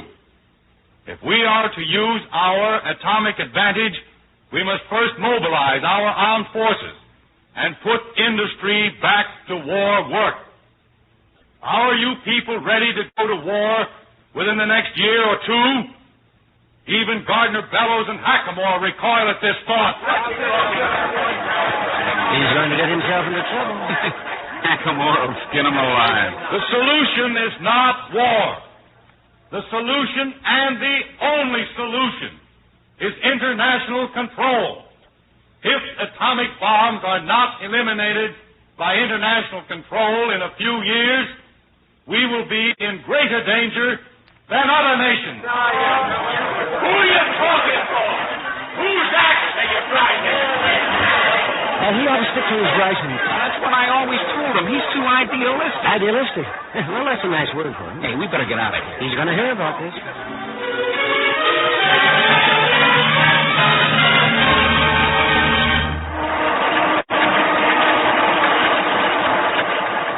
What Warden said last night at the auditorium was not so much a matter of being right or being wrong. It's a matter of what Stephen Decatur said.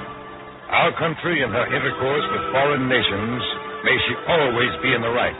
But our country, right or wrong. Even if Warden is right about the United States being in greater danger than other countries, by publicly stating this, he has placed us in a detrimental bargaining position.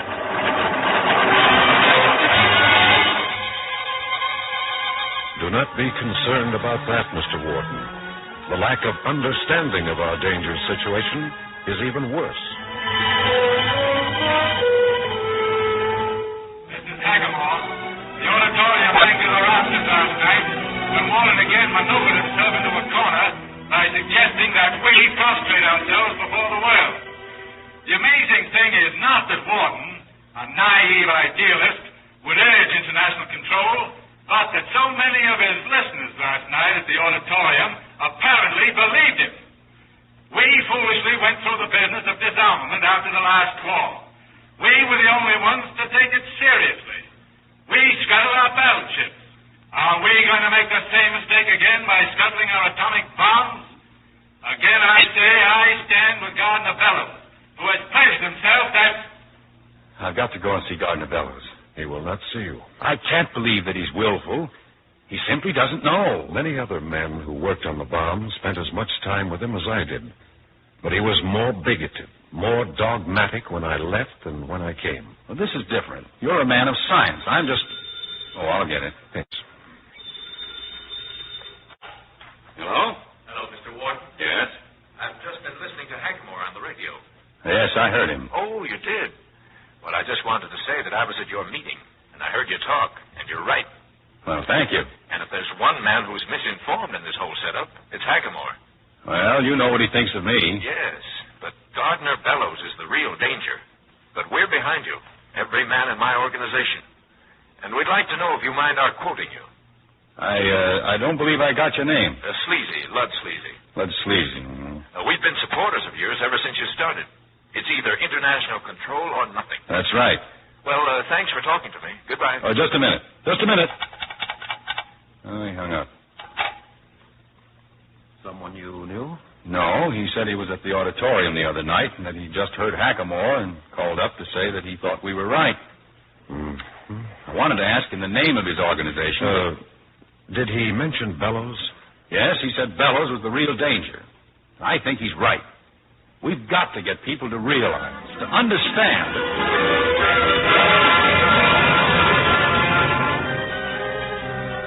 Well, of course, Warden. I'm glad to do anything I can.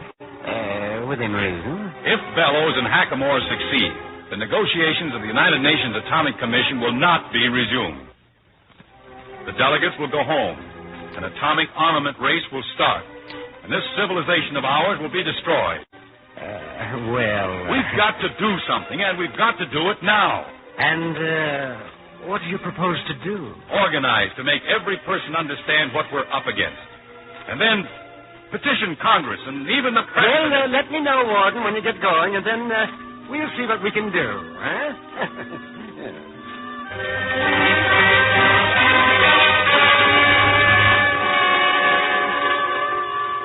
So it turns out, just as I predicted.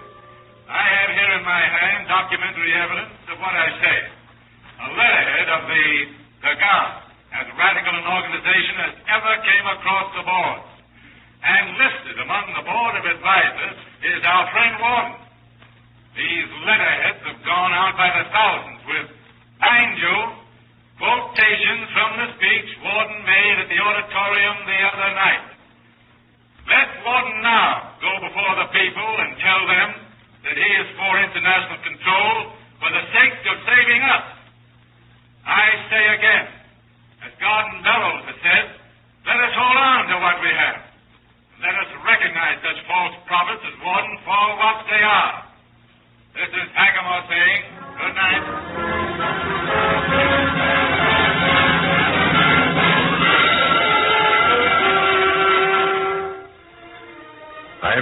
speak for Mr. Warden because he would not speak for himself. Warden's quarrel is with Hackamore and Garden Bellows, not with me.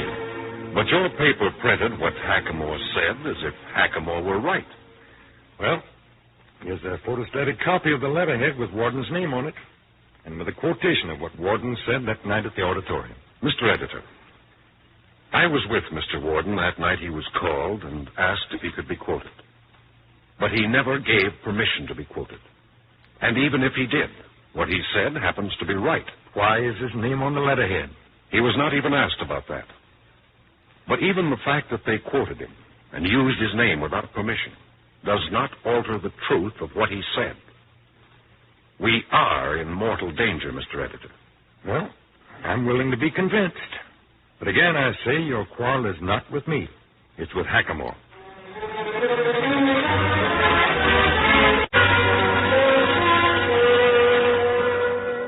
All I remember is that he had a name something like Skeezy. I couldn't find a trace of him. What did the people you talked to say? Well, they said that one of their members had turned in the quotation from my speech, but they wouldn't tell me who he was.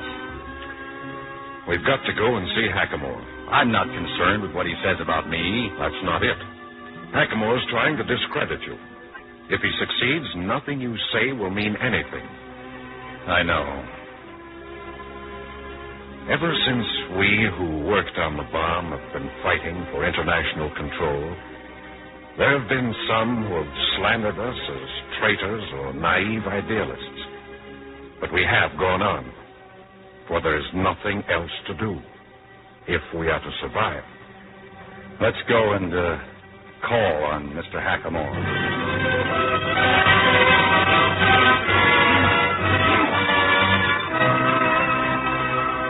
It's down in black and white here on the letterhead, and that's enough for me. You know that Mr. Warden did not give permission for his name to be used? But he did say what's on that letter, didn't he? Yes, I said it, Mr. Hackamore, and I mean it. It's time you understood that we cannot prevent any nation from making atomic bombs. And once everybody has atomic bombs, having more of them cannot save us from being destroyed. We proved that we can outproduce any nation on Earth. That means nothing. If the United States can be destroyed by 1,000 atomic bombs, what advantage do we have because we have 10,000 bombs? Now, Mr. Warden, you're wasting my time. I've waited a long time to talk to you, Mr. Hackamore. I'm not interested in further conversation with one who obviously has placed the welfare of foreign nations above his own. Wait a minute. I'm not through, Mr. Hackamore. I've been wanting to talk to you for a long time. I'll have to ask you to leave. Come on, Mr. Warden. It happens that... Well, please leave, Mr. Warden. Well, hello, Warden. Hello, Charlie. If you ever try to come back, I'll throw you out. Having trouble, Warden? Why, wait a minute. Let it go. Hackamore's been giving you a bad time, huh? Hackamore has no understanding of what he's doing. No, but, you know, when you tangle with men like Hackamore and Bellows, you have to expect Bellows? that... Look, will you go and see him with me? I? No, you. Yes. Yes, I'll go with you. You know, I'd like to help in this thing myself, Warden, but you know how busy I am.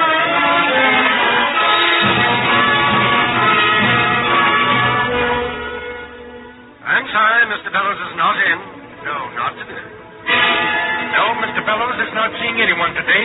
Sorry. Mr. Bellows will be tied up all day today and tomorrow. I'm sorry you've come so far, but you cannot see Mr. Bellows.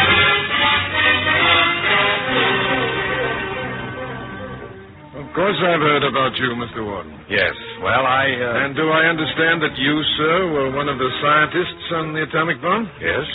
Hackamore wired me of your position. I see.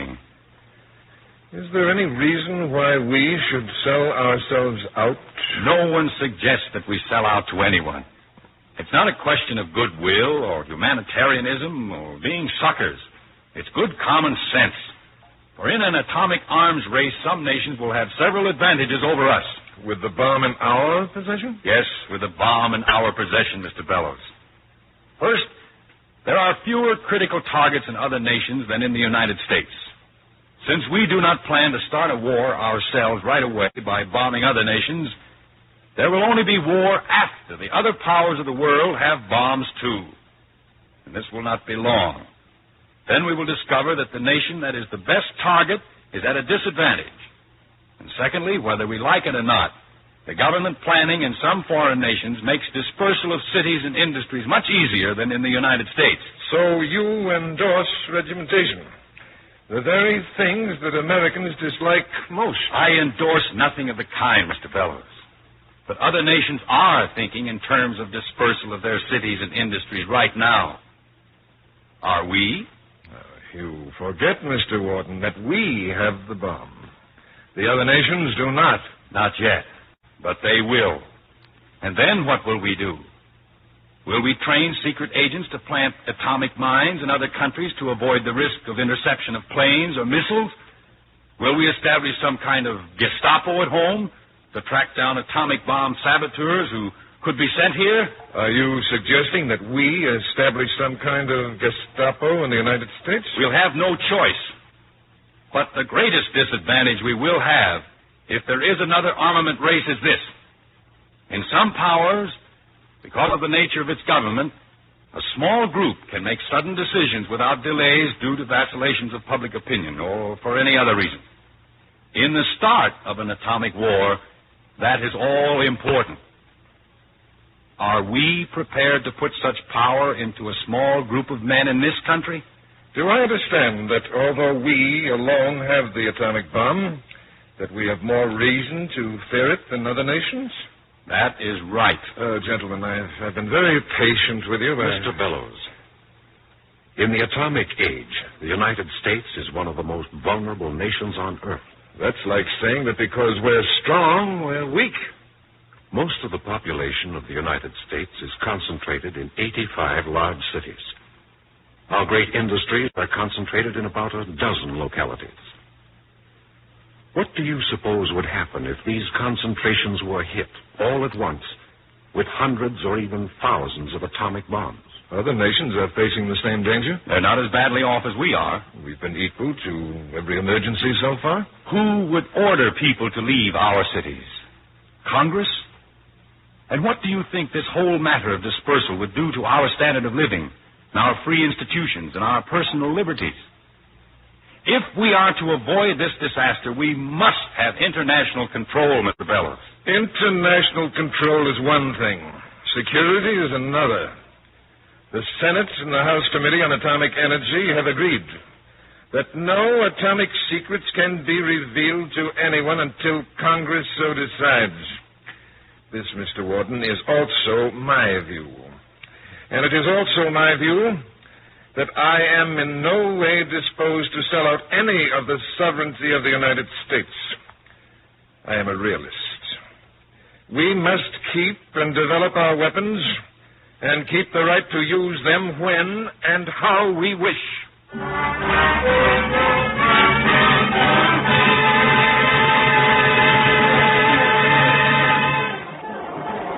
Sergeant Bellows is marshaling all possible strength to prevent reopening of United Nations negotiations on international control of atomic energy. Warden is fighting to rally public opinion to force a reopening of United States negotiations in order to break the deadlock on international control. Bulletin. The United Nations Atomic Commission will reconvene on Thursday in an effort to work out some solution of international control. Observers see this as a crisis, the last chance to prevent a rearmament race that will end in atomic war.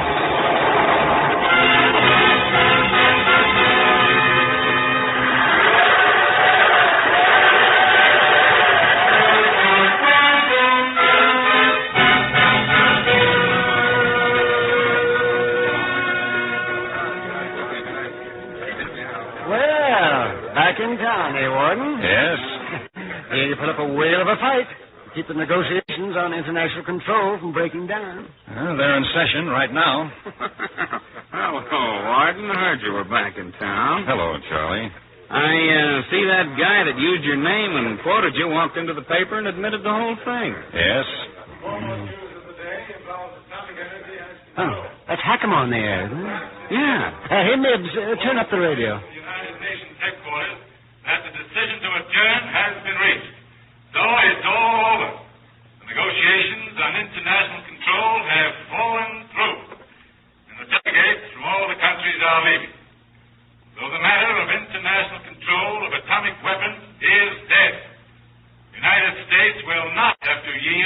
one iota of its sovereignty. We have the bomb, and now if the other nations of the world want to... Hey, wait a minute, Warden. Don't turn off that radio. This time you'll listen to me. We can start saying our prayers right now. All of us. Our last chance for peace and freedom is gone. The race of destruction is on. For a short while, you can play at being free, independent, and secure. Soon you'll be regimented and guided and watched at every turn, all to protect you from the terror of atomic war. You'll hide underground, and you'll live and die where you were told. Then, one day, the war will come, and the cities all over the world will crumble in dust. Epidemic will ravage the countryside, and our civilization will be a thing of the past. Don't blame extreme nationalists like Hackamore, nor isolationists like Bellows. Blame yourself. You had all the information offered you, openly and freely. But you and all the apathetic people, anxious for pleasure and easy life, did nothing. Now go home and look around you at everything you love. It's only a matter of time before atomic bombs start exploding among us.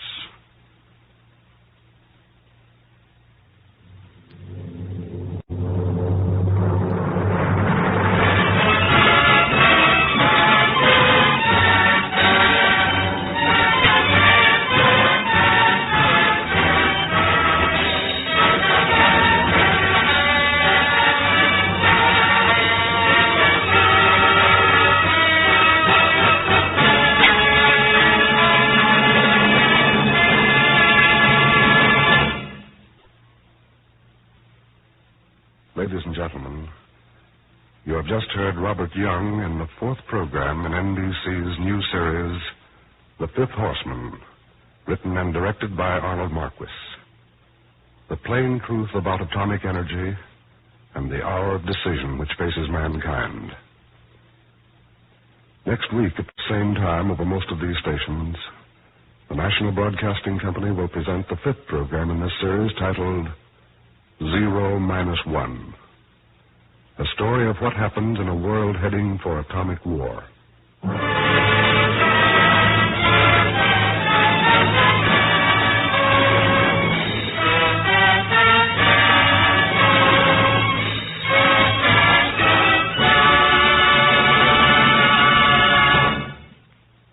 The music was composed and conducted by Thomas Peluso.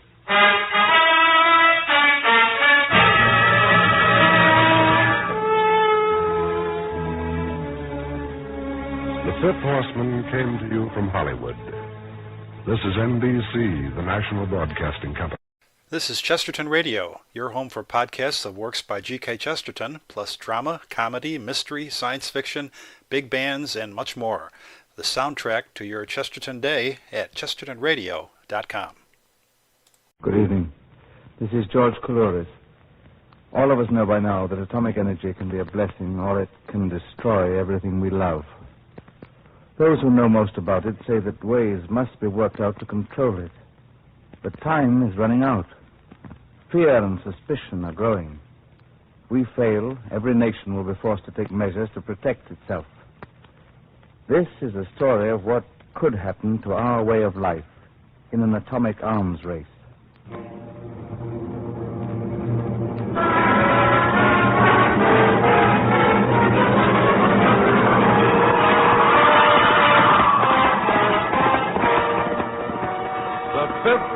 Horseman.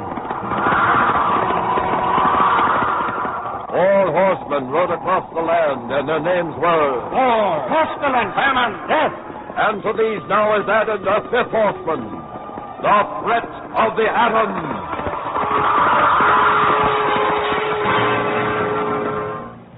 The National Broadcasting Company and its affiliated independent stations present The Fifth Horseman, written and produced by Arnold Marquis. Here is an account of the significance of atomic energy and the problems it poses to mankind. Starring George Coulouris This is the fifth in the series titled 0-1.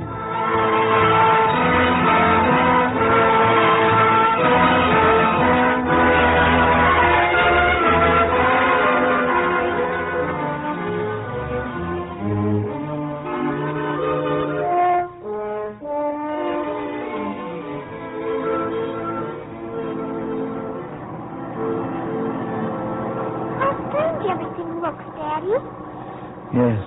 Everything seems to be so quiet. We've only been gone 10 days, Allegra. I know. Seems a year. This was not like coming home any other time. This was a reprieve. The streets were half deserted. There was a sort of hush. There were a few cars on the road, but no one hurrying. No one was sounding his horn. The people were just rolling back into the city, back to their homes.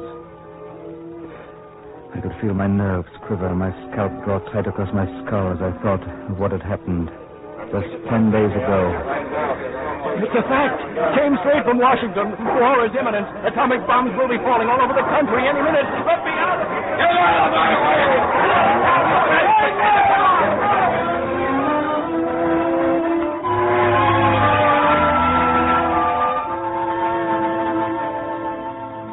Hundreds of thousands of people in panic, pouring out of the city like rats leaving a sinking ship.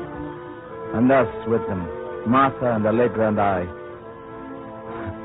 We were lucky. At least we had friends in the country. 10 days of holding your breath, waiting beside the radio, ready to hear that atomic bombs were exploding in our cities. Oh, Daddy, you missed our street. Huh? You went right past our street. Oh, I missed it too. Well, drive around the next block. The quietness of the street was frightening. People solemnly coming back to their homes. The same people whose eyes were blazing with fright 10 days ago, driving pell-mell out of the city, their horns screaming. We've been waiting for this a long time, ever since all attempts to put atomic bombs under international control came to naught 10 years ago, back in 1946. Yes, we knew that all the countries had been working on atomic bombs ever since. The world divided into armed camps, secrecy becoming deeper and deeper, suspicion growing, tension more and more unbearable. Oh, there's our house. There's our house. It never looked so good. Oh, and there's Mr. Brother next door. He must have just got home, too. Yes. Well, we're home. Thank heaven. Allegra, will you take in these blankets? Oh, yes. I'll take the other things. I'm bringing the grits. Don't drop those things now, Allegra. Oh, no, I won't. Well, you're back, are you? Yes. Where did you go? Oh, to friends, 100 miles up the country. I went out to the lake. Heard drinking water might be poisoned. I figured it might be smart to be near the lake. Yes?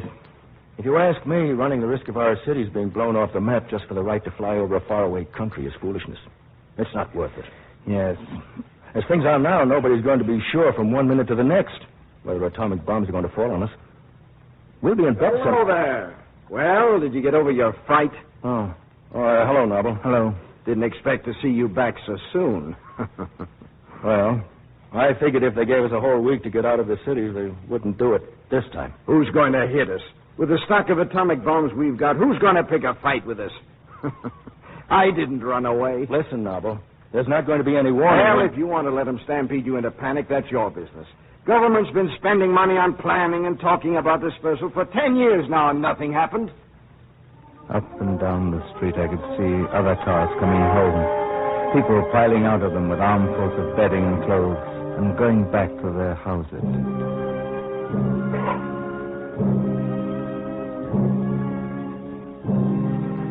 We sat around for hours that night, talking. We didn't feel like going to bed, and we didn't make Allegra go to bed. We wondered if the security police really would come now, as the government had said, and if they really would disperse us and our factories. This isn't the last time. It's only the first. Will we have to leave town like this again, Daddy? I don't know.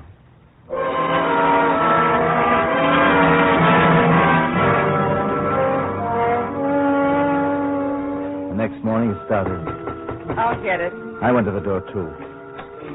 Security police, madam. Yes? By order of the security department, all buildings in town are being searched. Don't get excited. Routine inspection. Well? Go ahead, Sergeant. All right, now, sir, you take They went through every room in the house and down to the cellars. They spent quite a while there, knocking at all walls and handling queer-looking instruments. When they'd finished, they took Martha and Allegra and me back into the living room and checked every detail of our security records, which had been on file in the precinct headquarters of the security police for several years. All of you report to the precinct headquarters for fingerprinting within 3 days. All right.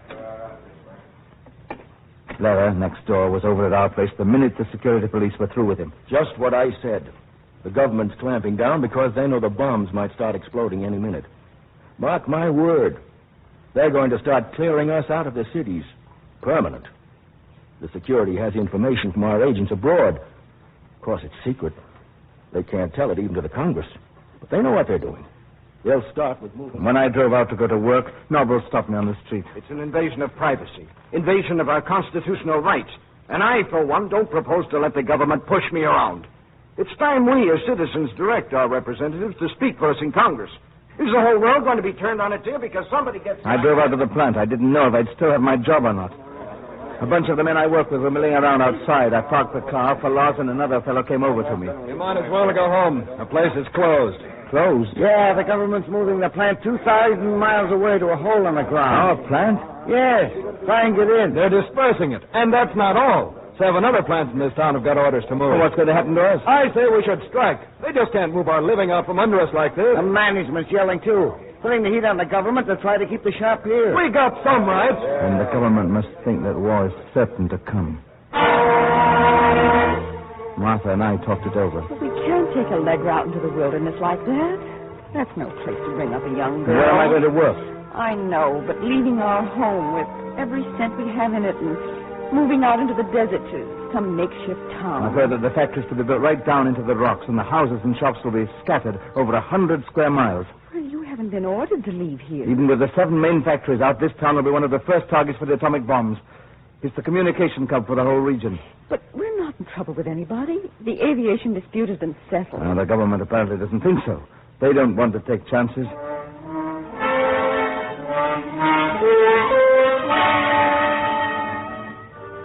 Then the strike was called. The workers in all the plants that had been ordered to move out west paraded through the streets.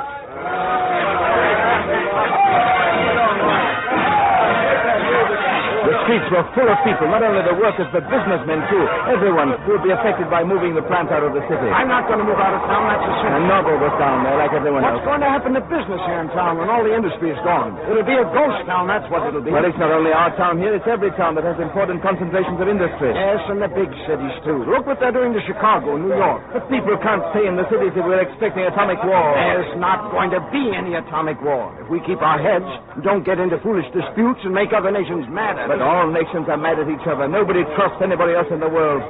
They don't trust us, and we don't trust them. Listen, quit worrying about other countries. Thing for you and a lot of other people is to start thinking about what's happening right here in our country. Governments regimenting both labor and industry, moving people out of their homes into the desert. This is America. The government has no right to interfere in private affairs.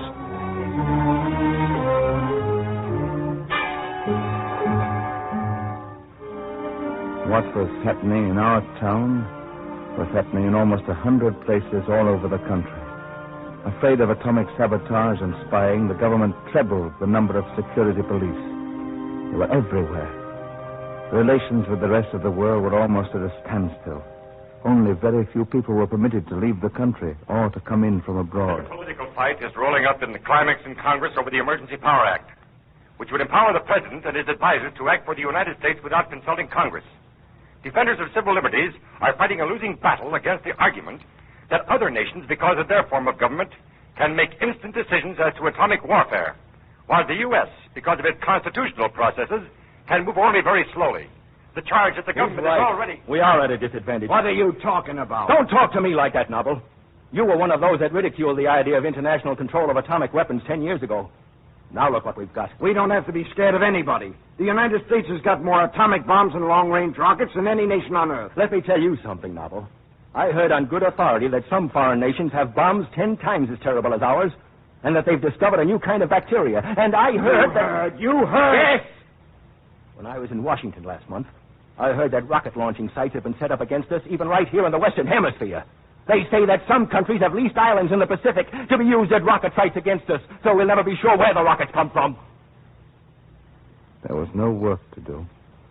The plant was still closed. The workers were still in town. I sat by the radio all day. And so the battle was ended with the victory for the Emergency Power Act. Effective immediately, the President and his advisors are empowered to make any military or economic move they deem necessary. The Congress has retained the right to investigate the actions of the government after the emergency is over. But when will it be over, if at all? With this drastic move, some of the fundamental That's principles dictatorship. of That's military dictatorship. Soon it started. A force of security police came into town. Armed with Tommy guns, they were deployed around the plant. The machinery was being moved out, and they didn't want to take chances of anybody interfering with the removal. All who worked at the plant came down to see it, but the security police kept us back a good distance. They're doing the same thing at all 7 of the plants, moving them out bag and bag. They seem to be in a hurry, too. Yeah, but who's going to run those machines for them out there? We are, not me. I got my home here. I ain't moving out into any wilderness. Pelosi was determined. I stood there a long time, listening to the talk, watching the machinery being moved out.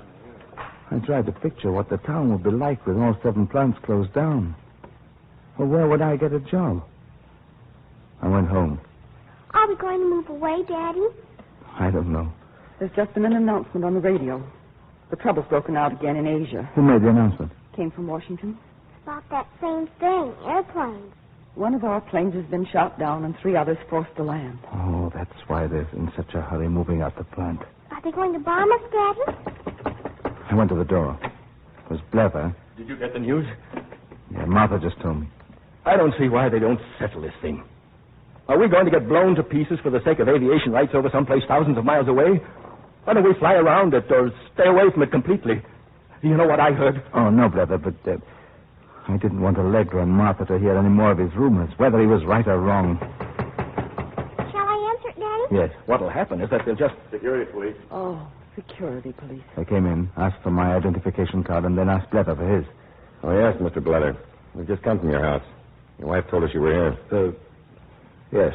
Here are your evacuation orders. Here are yours. He handed sealed envelopes to Blevver and me. You will make preparations to leave with the draft to the factory dispersal areas on Saturday. Leave? What about my house? What about my family? You can take your family along or leave it behind as you wish. You'll find instructions in the envelope.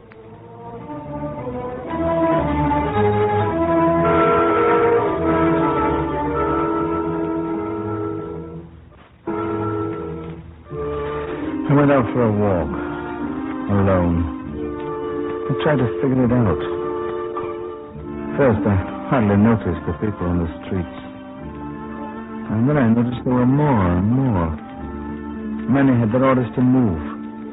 As I approached downtown, I could feel the excitement.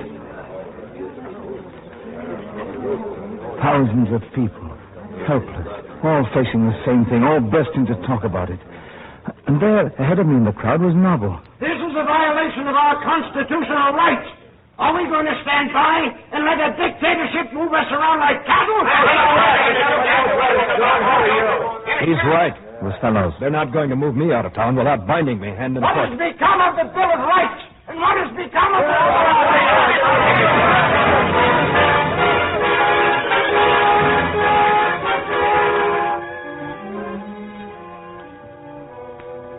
Demonstrations broke out all over the country. A couple of million people had been ordered to follow their factories to the dispersal areas. I had 2 days left. That night, the government put a general on the radio from Washington. He was put in charge of the whole relocation. Martha and Allegra and I sat home listening to him. The nations of the world have now been working on atomic bombs for 10 years. Our country did all we could to prevent this development by international agreement and to keep our atomic secrets. But others have refused our outstretched hand.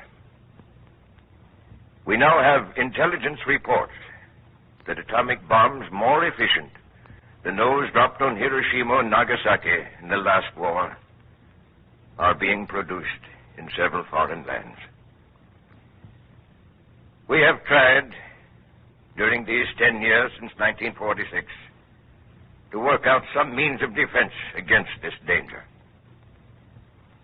We have had some success with interception of rockets, but not enough for making our cities secure from attack. The greatest danger in the crisis which now confronts us is the possibility of surprise attack. Our only chance to escape sudden destruction is dispersal. We are late, very late. Dispersal in some measure has been underway since 1946. Now we must proceed with it full speed. Many of you listening to me tonight have already received your dispersal orders. More of you will receive them soon. It is in your own interest to follow them. Your chances of surviving an atomic war are 10 times greater in a dispersal area than in a city. By dispersing the launching platforms for our atomic rockets, much of our capacity to strike back will withstand the first enemy blow. We shall then strike back. Millions of us will not live. But we can hope that our country will be saved. I ask you, in the name of the government, and in the hope you and yours may be among the survivors, that you obey your dispersal orders and cooperate in every way possible. May we have a better tomorrow. We're going with you, Allegra and I. Oh, good. I didn't want Daddy to leave us.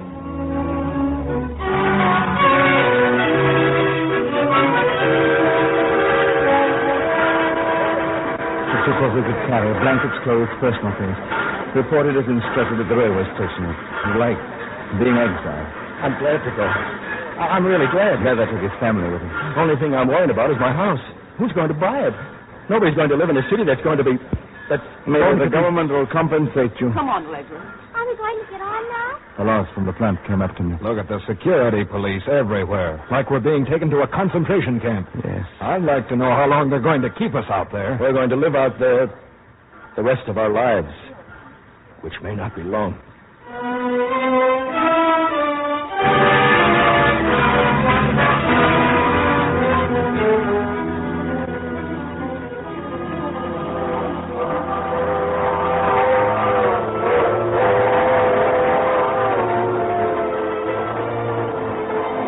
Very little talk on the trip west. Most of the men had their families with them. Nearly everyone just looked out of the window. Every once in a while, leather came by. You know what they're going to do? They're going to set up shadow factories, miles away from the operating plants like the one we're going to. So if the one we work in gets blown up, they'll have substitute factories already. Allegra looked at Leather and then looked at me. Leather left. I walked into the next coach and sat down with Fellows. You see this fellow coming down the aisle? Yes. He's the man that spoke on the radio that night, 2 days before we left. Oh, he is? Yeah. I'm going to ask him something. Pardon me, would you tell me something? If I can. Isn't it true that even though the first atomic attack may kill 20 or 30 million people and smash a good part of our production, that we'd do the same thing to the attacking nation? And after that, it'd just be a war of armies like it's always been. Well, that's hard to say. After the atomic bombs explode, airborne troops may parachute out of the sky and try to use the confusion to seize strategic points all over the country. You think all our cities will be hit at once? Very likely. New rockets have been developed to reach any point on Earth. They may bring not only atomic bombs, but also germs to spread epidemics, kill crops.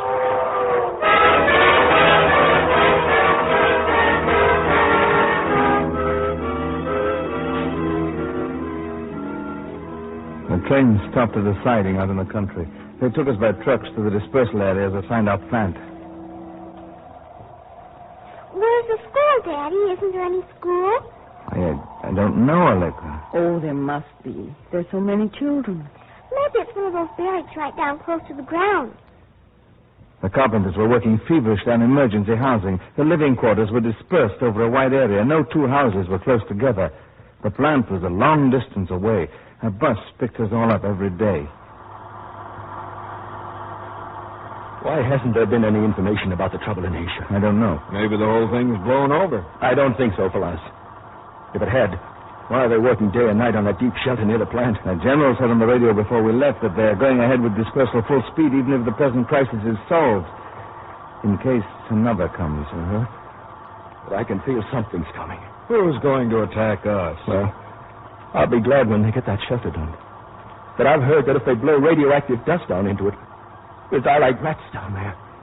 And if we don't, we won't be able to come out for days without being killed by the radioactivity all over the ground above.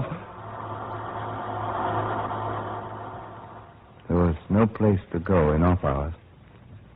There were no theaters to go to. As long as the crisis lasted, they didn't want too many people together in any one place. So, we talked among ourselves.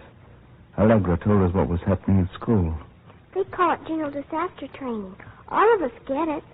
And what is this, Allegra? Oh, all kinds of things. They give each one of us a place to go in case of alarm. They teach us how to handle instruments to measure radiation and how to clean contaminated things. Oh. And tomorrow we'll start getting first aid instruction. And then you know what? What? They're going to teach us how to fight fires.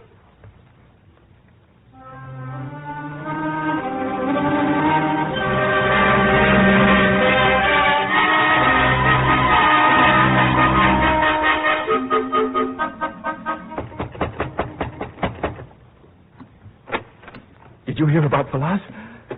Falas, what do you mean? He's been arrested. He's a saboteur. Saboteur? Nonsense. Yes, he is. The security police picked him up. They caught him with part of an atomic bomb. Falas? Oh, no, that can't be. It's true. He was going to blow the plant up. You know, with an atomic bomb, you don't have to put it right under the thing you want to blow up. All you have to do is...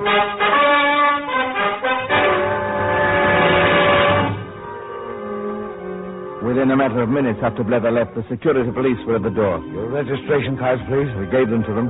All buildings in the area are being searched. Carry on, Sergeant. They went over all the nooks and crannies of the house. From our place, we could see security police taking up positions at corners, and across the rough terrain, we could see them in squads moving in and out of houses. At last, they were through searching our place. A curfew has been established.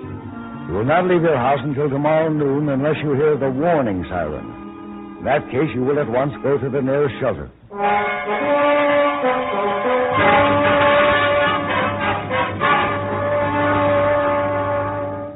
Hope has not yet been abandoned that an agreement can be reached. But the President has now placed the entire nation on alert. The President asks that every man, every woman, and every child remain calm and stand by to carry out orders. Our forces are disposed and prepared to take whatever action necessary. We are now leaving the air, but leave your radios on to receive instructions.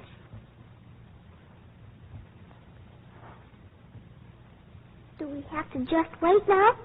Yes. Just wait. We waited. We talked about our home and people we knew and wondered where they were. Outside it was getting dark. We stood at the window and looked out. Shadows were settling over everything. Gloom. After a while, we couldn't make out anything. Allegra asked me to tell her about when I was her age. Listen, the siren. That's it. Are the bombs going to come now? That means we've got to go to the shelter, Allegra. Oh. Let's get some blankets and clothes to get them out. Or the bus should be here to pick us up any minute. Hurry.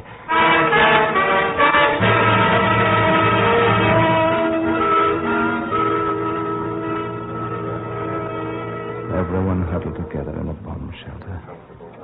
Family, friends. All you could hear was the muttering and the praying. Hallowed be thy name. Thy kingdom come. Thy will be done. Martha held Allegra in her arms, and I just sat there on the stone floor beside them. The general went from one group to another, reassuring them. Leather spoke up, and everyone listened. This is the 0 hour, isn't it? Well, it may be a false alarm. Then why are they sounding the siren? The men on the radar watch stations are new. They're nervous. I think it is the 0 hour. If it isn't, It's 0 minus 1. Why didn't somebody do something to prevent this? Why didn't somebody do something? I know now, sitting here, with my arm around Martha, and with Allegra looking up at me, that the life as we know and loved it is past, and there may never be a tomorrow. People are sitting like this, huddling in shelters all over the world, everywhere, waiting for disaster and death. And in other shelters, their sons, brothers, fathers are keeping their fingers on the switches to let this disaster loose. And none of them wants it. None. They all want to live in peace and be free and safe. Why can't they break out in the last moment before the first button is pushed? Why can't they?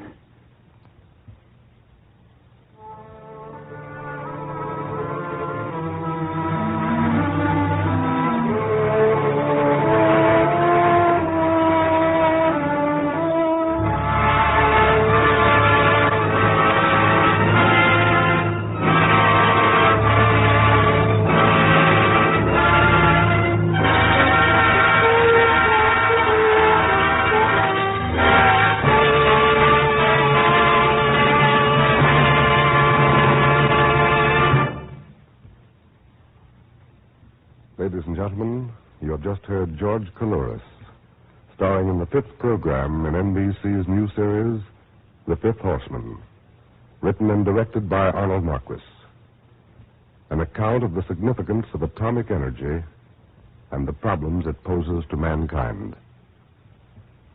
Next week at this time, over most of these stations, the National Broadcasting Company will present the 6th program in this series of 8, titled Doomsday, a story of what can happen to our land should control of atomic energy fail and war come.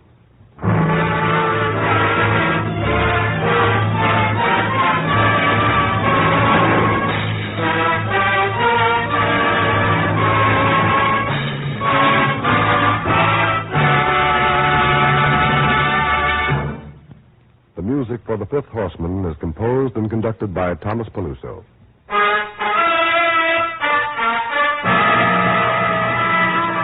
The 5th Horseman came to you from Hollywood. This is NBC, the National Broadcasting Company. This is Chesterton Radio, the true, good, and beautiful at chestertonradio.com. Good evening. This is Dan Clark. What you are about to hear is a story. It is fiction. Something that has not yet happened, but which could happen. The other day, President Truman signed the Atomic Control Bill, which provides for control of atomic energy within the United States. The administration has submitted an international atomic control program to forestall the use of atomic power for military purposes. For the past several weeks on this 5th Horseman program, we have dramatized the problem of world control of atomic energy. Distinguished scholars, businessmen, scientists, educators who have studied this vital problem say that if some form of international control is not worked out, that our civilization could be destroyed. Our story tonight is about how this could happen sometime in the future.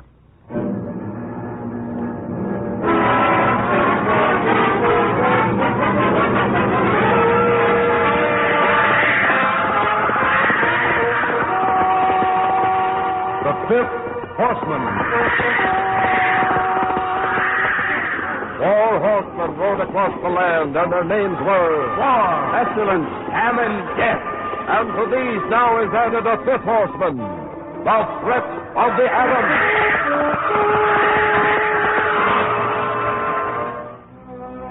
The National Broadcasting Company and its affiliated independent stations present The 5th Horseman, written and produced by Arnold Marquis. Here is an account of the significance of atomic energy and the problems it poses to mankind. starring Dane Clark. This is the 6th in the series titled Doomsday.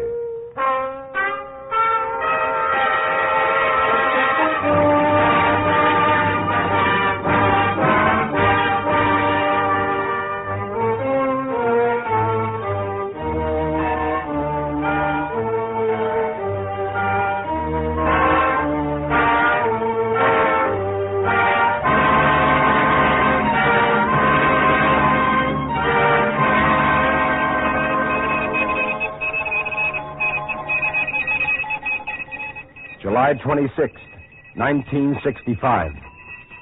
A report is coming in. Confidential. The situation with Nation X has not changed. Talks between the President and his staff and the representatives of Nation X are continuing. Wexley, Yeah? relay this confidential to the old man at once. Yeah. Nation X isn't budging, huh? No, hurry it up, will you, Wex? Yeah. Where do you suppose those talks are going on? Not in Washington. No.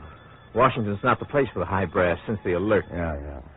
Remember how we used to be able to go down to Washington, or over to Philadelphia or New York, have a good dinner and go to a show? Come and go as we please? Well, that's a long time ago. Yeah. Every once in a while I get a yen to bust out of all this. And go down there, just to see what a big city looks like. There's not much fun down there now. Girls and kids all evacuated. Only essential workers are left bustling around with scared faces. When's all this going to end? Us here, waiting day and night for the bombs to start dropping on us? And our people a couple of thousand miles away in the wilderness. Well, you can be glad Mary is there. Yeah, but we were going to get married. Are you glad Ridgely and your kids are out there? I'm not any happier about it than you are, but I think they're better off in Wyoming than they are here. Then you think this is it with Nation X? Nation X isn't going to back down. It has its own reasons for wanting to dominate Africa. Why are we meddling with Africa? Wait a minute. Yeah. Confidential. Replenish munition and food stores at all advanced retaliation stations to full war strength. Confidential reports show extensive preparations on the side of Nation X.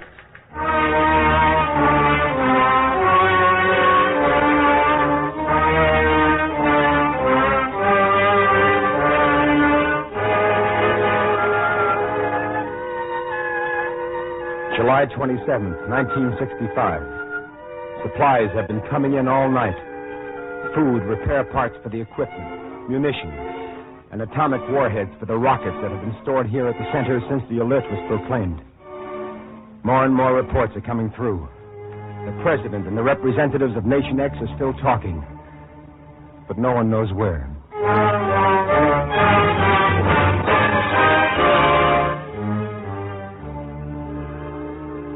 July 28th, 1965. The arguments going on down in Congress are relayed here through the center. We've yielded 3 times now. They're bluffing. Well, is it worth risking half of our population and all of our cities? We've got atomic bombs, too, you know. Listen, all Africa's not worth the life of a single American woman or child. They're bluffing, I tell you. They want to force a deal out of us by threatening us. You think they haven't got bombs?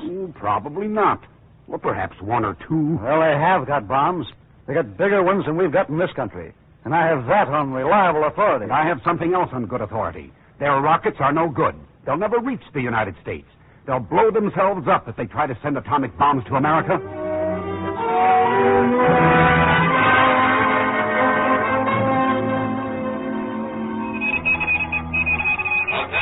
Attention, waterway T207 has been blown up. While the ship was moving westward through the strategic waterway, suddenly the entire ship was blown to pieces. All installations, including the dam, have been demolished. The extent of the damage... July 29th, 1965. A report is coming in. Representatives of Nation X are making strong denials that their country in any way was responsible for the destruction of the waterway. They have issued an official statement that it must have been done by some nation to take advantage of the crisis between the U.S. and Nation X, to incite the two nations to destroy each other. Nation X did it. It's trying to cover up.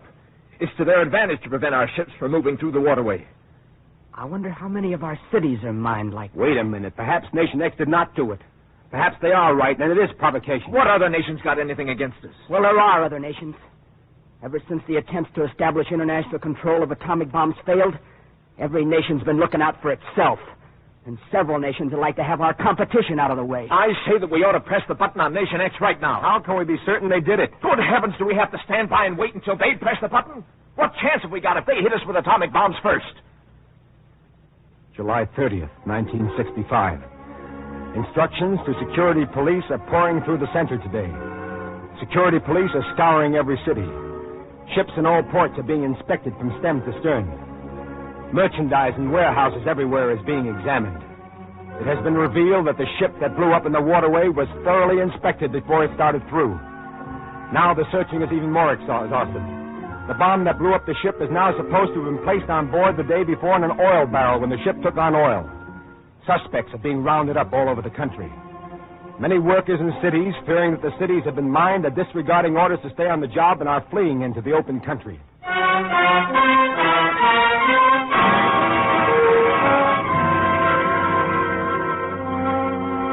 July 31st, 1965. No word has come through today about the negotiations with Nation X. We have our radar screens searching the skies day and night. Have you heard anything from Ridgely? No. Have you heard anything from Mary? Well, she wonders if we're ever going to be together again. If we're ever going to be married. Sometimes I feel I've just got to see her. What kind of existence is this? You can't run away from it, Ben. No, but at least you can die with the ones you love. Look, Ben, if this thing blows over, I'll see if I can fix it up with the old man so he can go out to Wyoming. Yeah. Attention. Because of definite reports from all our agents abroad that Nation X is making ready for immediate atomic attack on us, the President has requested Nation X to allow an immediate inspection of these bases by a neutral commission. The President made it clear that failure to agree within 3 days will be considered an open challenge to us. You'll see. They'll back down now.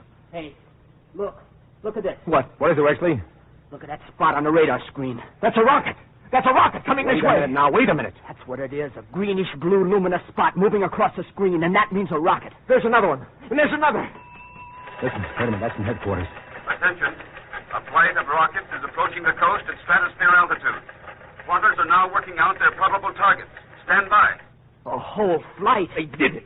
Didn't I tell you they'd do it? We couldn't press the button on them while we were still talking. I'm not going to stay here. I told you they... You stay at your station, Ben. Look at that screen. The luminous spots, one after another, coming from 3 directions. There must be 100 of them. Well, are we just going to wait here until they go... Attention. The President has made an announcement to the nation as follows. We are being attacked by atomic rockets. I have ordered our retaliation centers into action. Our defense stations are already intercepting incoming rockets. I ask all men, women, and children to exercise the greatest fortitude. They're firing the defense rockets out there. But they couldn't stop all the rockets coming this way. Well, they might be able to stop some of them, and some of the others may miss their targets. What difference does it make if some of the rockets are coming this way or deflected? They're going to hit somewhere. Look at this. The whole screen's covered with dots. Those rockets must be coming in waves. Attention. Hold it. Plotters have now determined flight of a group of enemy rockets heading for C-1000. Calculate rockets will hit C-1000 area in 4 minutes. Stand by. Relay that right out, Ben. Yeah. Good heavens. Attention. Report coming in. An atomic bomb has exploded in the bay approach to C-1000.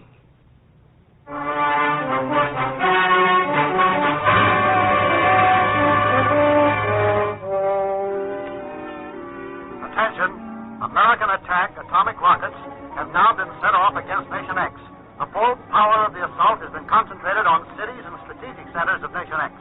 Stand by.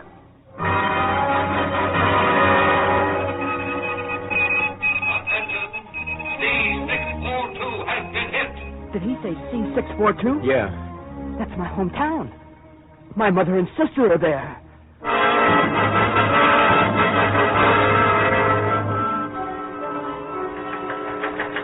Attention. C-1000 calling all points. C-1000 is still there. Atomic defenses have destroyed some of the first assault bombs and deflected others. Stray bombs have hit 4 places in the vicinity of C-1000. Stand by. My hometown is gone. Watch that radar screen, Wexley. I told you we should have pressed the button on Nation X. Attention. Hold it, Ben. How many places have been hit by the first flight is not yet known. But a number of places are known to have been struck. Look! Look at the screen. A whole new flight's coming. Attention, C-1000 calling all points. They still haven't hit C-1000. How can The they miss? rockets are approaching C-1000 at all different altitudes from three sides. Every man here is still at his post. C-427 across the river is in flames. Smoke from the fires is now... Oh, there's a flash. They've been hit. C-1000 is gone. Ben, try to contact C-1000. Try to contact it. Yeah. C-1000, come in. C-1000, come in. Communication Center 49 to C-1000. Come in. It's dead.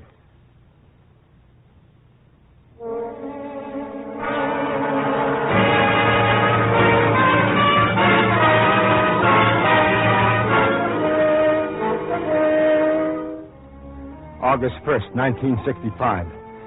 It's just after midnight. The blackness of the sky is lit up by the fires in C-1000 80 miles away.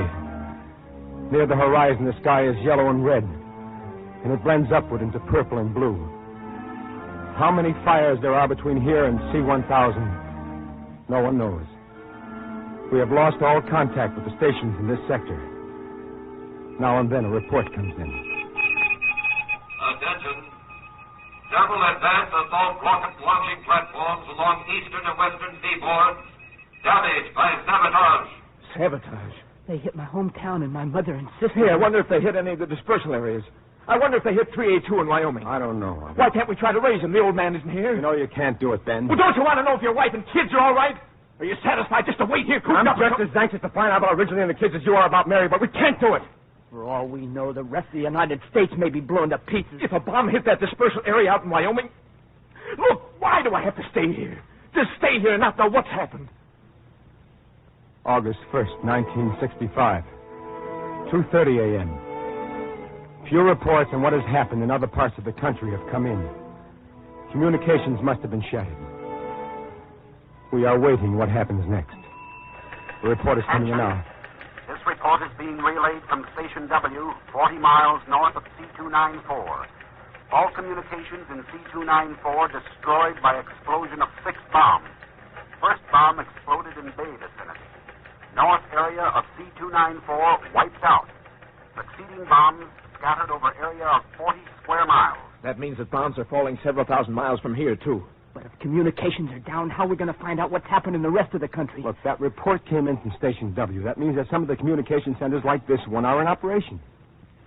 If 382 out in Wyoming is hit, I don't want to live. August 1st, 1965. 4:10 a.m. The dawn is beginning to break. The air is heavy with the smell of fires. Not one word has come in about C-1000. It must have been hit by a salvo of atomic bombs. Ben and Wexley and I have sat here for the past hour, talking about C-294 and C-1000 and wondering if the president and his staff were killed or if they are... Attention. Here's a report now. C-738 is badly hit. The downtown is a mass of rubble all enveloped in flames. How many bombs hit C-738 is not known.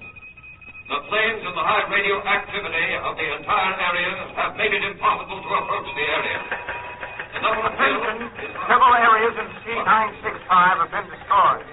Area from the docks to Midtown must have been hit by several flights.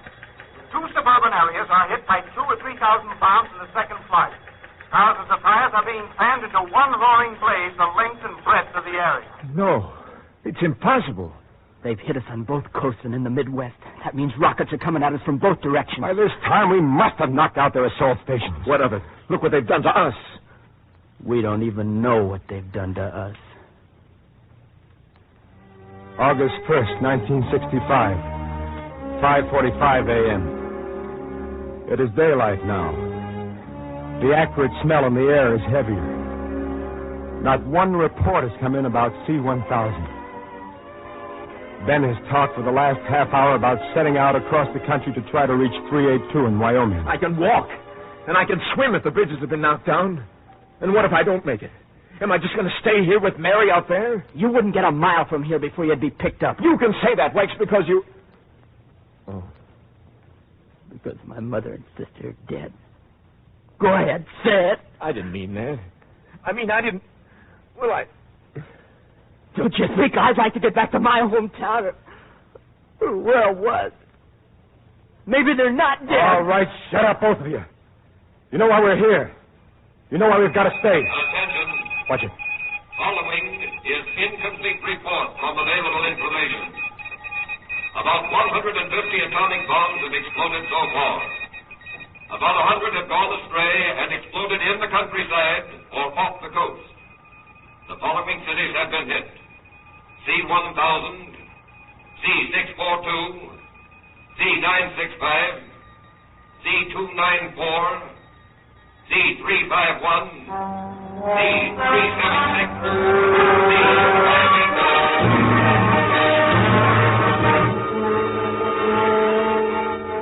August 1st, 1965, 6:20 a.m. From what we can see from the communication center, nothing has changed. Only the smell in the air is stronger. The sky is filled with the smoke of burning cities. The sky is dull gray. Wexley and I are going out to the emergency storage for food.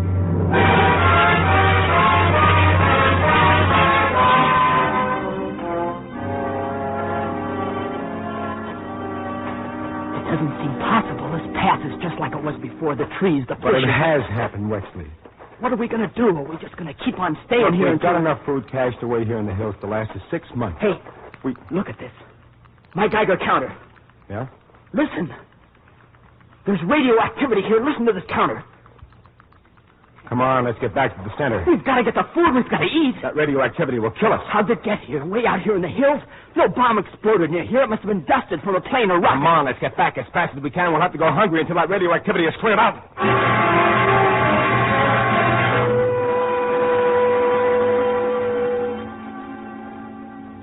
A report came in while you were gone.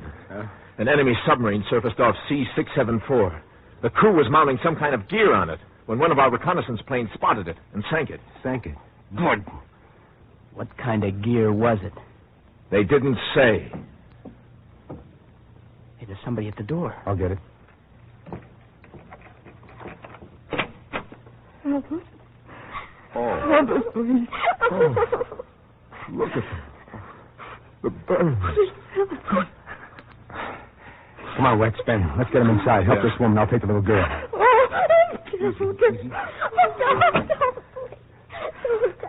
Get that medicine, quick, Wex. Get the ointment, will you? Yeah. Hurry. Come on. Lie down over here. I want to be with my mama. It's all right, dear. These men will help us. No way. August 1st, 1965, 7:35 a.m. Both the mother and her child were cruelly burned. We gave them first aid. They are lying here, side by side now. The child nestling close to her mother talking to her burned face. It's all gone. We were just driving back from seeing my husband when it happened. Flash, an explosion, and another. That's all I remember. What happened to us, Mommy? What did it?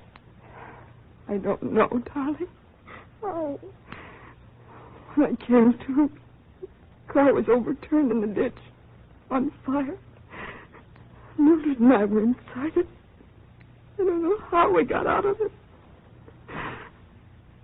The road was filled with people, burned, bleeding. Where did all those people come from, Mommy? I don't know, darling. But what was it, Mommy? What did it? It was those things I told you about, Mildred. The bombs. Oh. Somebody picked us up in a car. It was dark when they let us off. I don't know where we were. And then we walked. We've been walking all night. Attention. Oh, Mommy. Just a minute, please. The National Guard and the Emergency Rescue Organization have been fully mobilized. Our retaliatory strikes are taking effect. No bombs have fallen in the U.S.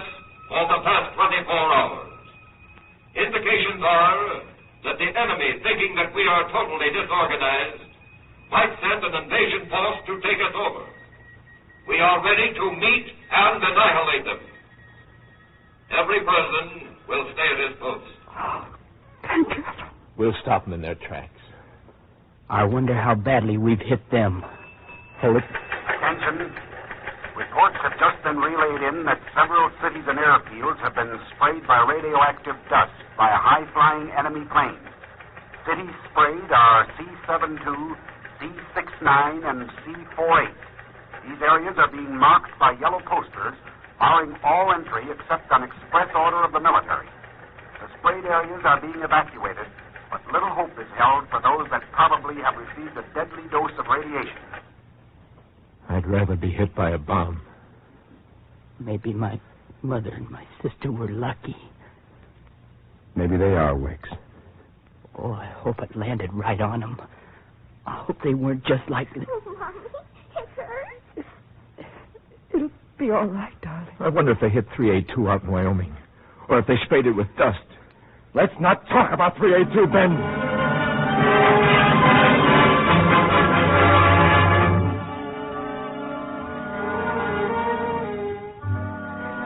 August 1st, 1965, 9:50 a.m.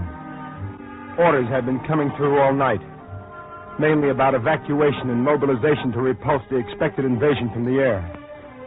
Our fighter planes have been hampered by the spraying of airfields with radioactive dust. We've shared the last food we had here in the center with the woman and her child. Wex is now watching the screen. Hey, look at this. More rockets? No, planes. There must be hundreds of them. Let me see. See? Those are no rockets. Why don't we intercept them? With what? Why, we certainly must have... Attention all points. Quiet. Flight of high-speed enemy planes approaching from the east. Estimate they will reach coast in 18 minutes. Stand by. That means they'll reach here in about 21 minutes.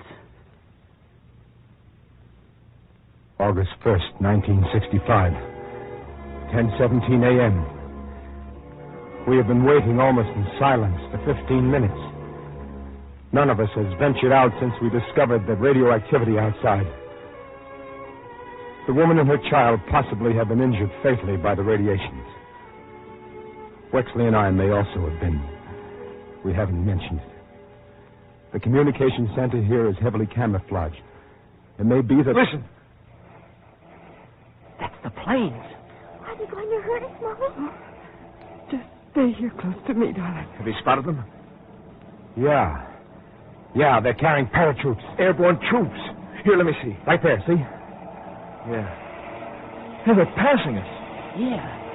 Yeah, they're passing right over us. Give me those glasses, Ben. Yeah. There must be 30,000 enemy troops up there. I know what they're going to do. They're going to jump behind us and cut off the interior from the...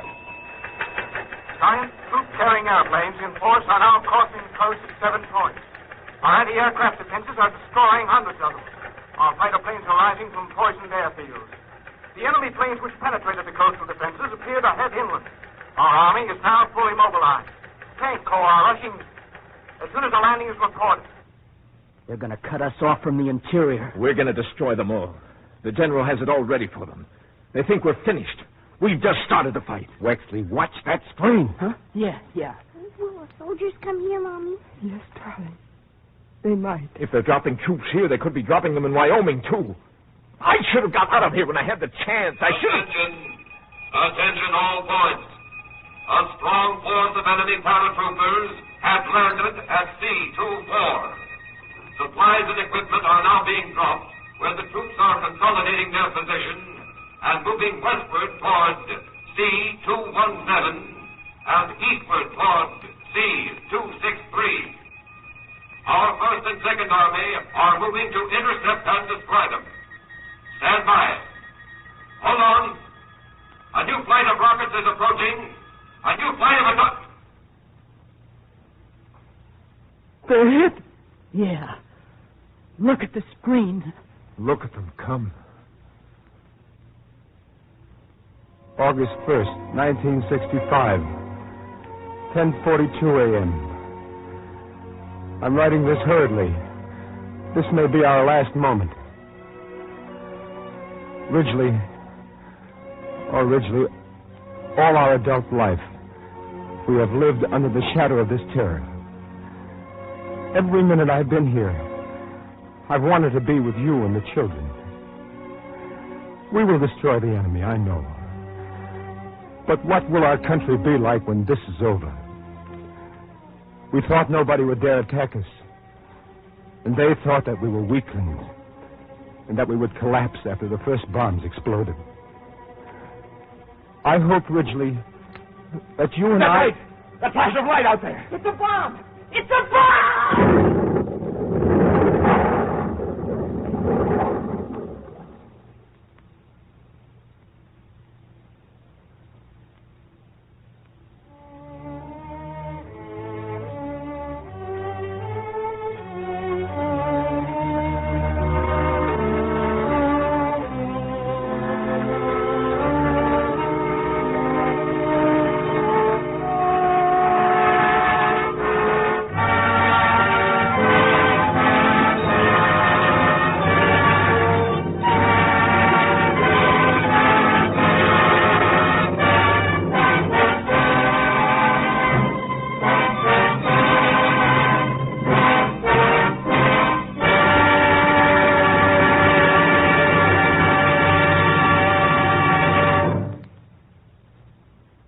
Ladies and gentlemen, you have just heard Dane Clark, starring in the 6th program in NBC's series, The Fifth Horseman, written and directed by Arnold Marquis.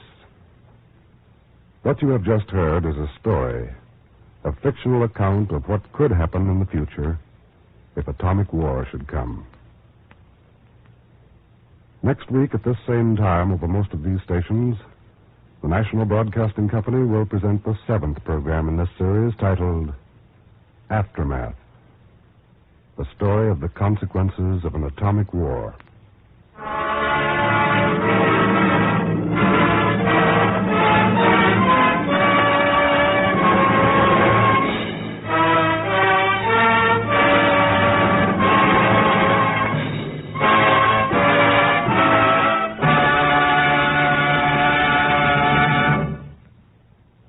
Dane Clark appeared tonight through the courtesy of Warner Brothers, producers of Stolen Life, in which he appears opposite Betty Davis. Warner Brothers are this year celebrating the 20th anniversary of Sound Pictures. The music for The Fifth Horseman is composed and conducted by Thomas Peluso.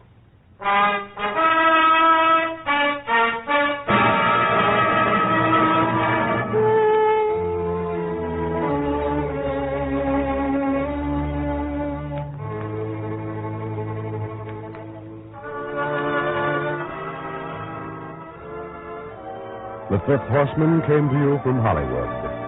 This is NBC, the National Broadcasting Company.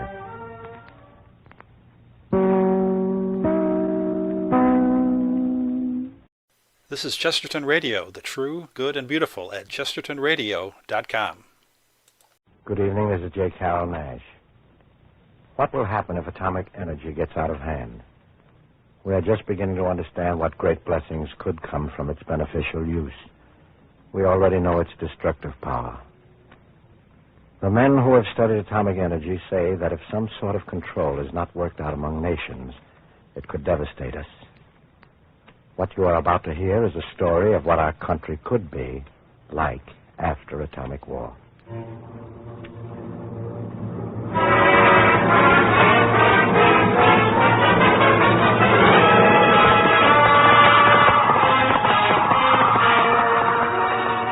The Fifth Horseman. 4 horsemen rode across the land, and the names were War, Pestilence, Famine, Death. And to these now is added a 5th horseman, the threat of the atom.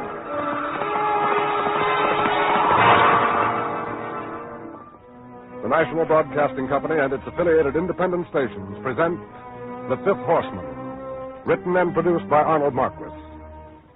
Here is an account of the significance of atomic energy and the problem it poses to mankind. Starring J. Carroll Nash, this is the 7th in the series titled Aftermath.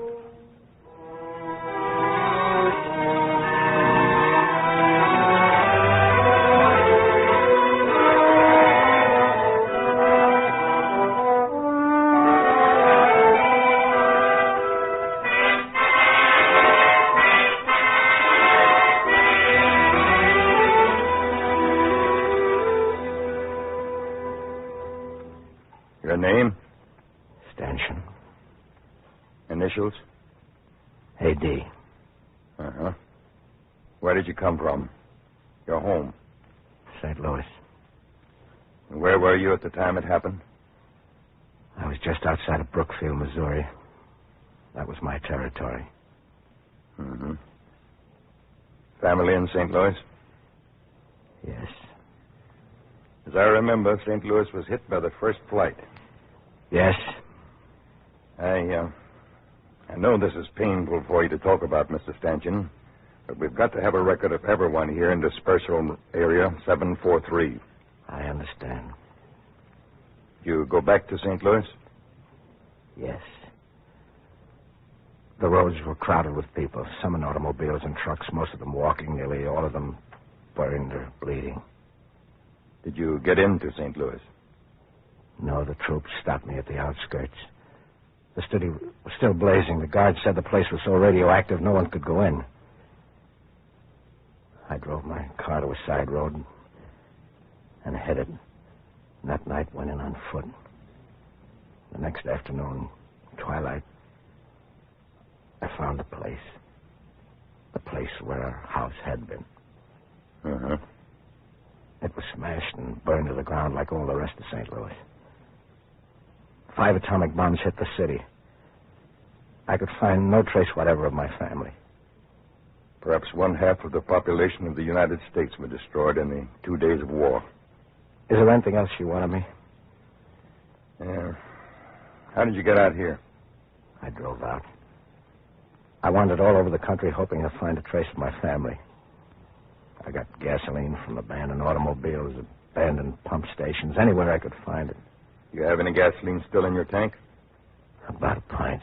Your car is now the property of this dispersal area. It would be used for the common good. There are only a few gallons of gasoline left here. We don't know when we can get more. Yeah. You will be assigned to a house with several other men. You will work along with all the others. You will share with all of us in this area food that we have.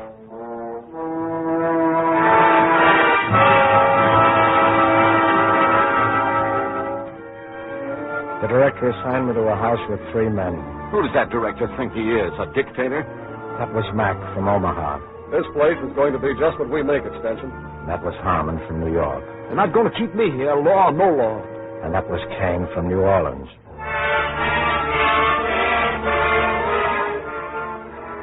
All able-bodied men worked cutting wood. The winter was coming. There was no fuel. Last news we got over the radio was that we had annihilated the enemy airborne troops that had been sent to take us over. We crippled the enemy with our retaliation bomb, and that's what we did. Yeah, but they crippled us, too. I couldn't believe it had happened. We've sunk into a complete paralysis of production and communication, Stanchion. There's no power. The dams and power stations have been smashed. The coal mines have been abandoned by the miners looking for food. Planes have been grounded by lack of gasoline. The railroad centers have been destroyed and abandoned, so there are no trains. No trains have come through since the disaster? No. No supplies being brought in at all? Where did they be brought in from? Yeah, the only place nearby that's got anything is 608, the dispersal area upstate. It was foolish of me not to stay there. And they're looking out for themselves. They've got a group of scientists up there that's trying to work out some Scientists. They're the guys we can thank for this whole mess. Science should be prohibited here and everywhere in the world. We cut wood all day and hauled it into the area. It was fall. The cold winds were beginning to blow. At night, we went down to the mess hall for our food. Beans, squash, and corn. Beans, squash, and corn. Is that all we're ever going to get? That's all there is, Kane. Yeah, I'll bet the director has meat. Yeah. Where would he get it? Why doesn't he eat down here with the rest of us? If we're going to live at all, we've got to live on what we've got until we can raise some more. There is no sugar, and when meat's brought into the area, all of us get some. That's the way the talk went every day. No one talked about what happened to his people. But it came out little by little. Mac's parents, mother, father, and 2 sisters were hit in Omaha. Kane's wife and 2 kids died from radioactivity in New Orleans. Harmon's sister, the only relative he had, was killed by the atomic bomb that hit New York. Kane and Mac had drifted across the devastated country from one dispersal area to another until they got here to 743. Well, I'm not going to stay here. You know it's against the regulations to leave, Kane. Who made the regulations? The director. By what right does he make the laws for me? After supper, the director came down to the mess hall. Our only hope of survival is to work together, to share what we have. Every person that can work must work. There will be no mercy for malingerers. Winter is coming. It's going to be cold. We've got to have fuel, and we've got to get it now. Those who do not work will not eat. No one can leave this area without my authorization. And until someone among you can run this area better than I can, I'll run it.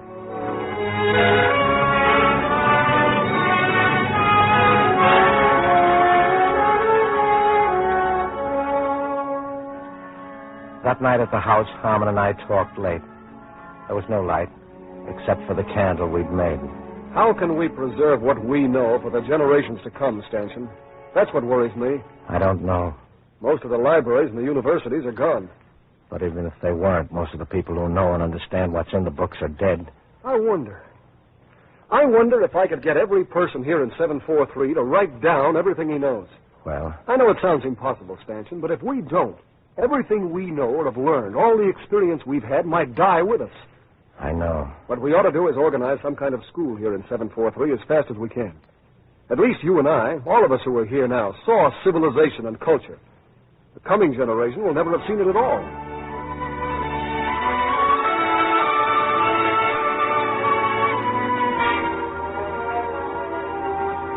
We talked until the candle gutted out. We talked for an hour more in the dark. Where are Kane and Mac? Kane and Mac didn't come in. Bet they've run away. I lay there in the dark thinking about them almost until dawn. Then I fell asleep.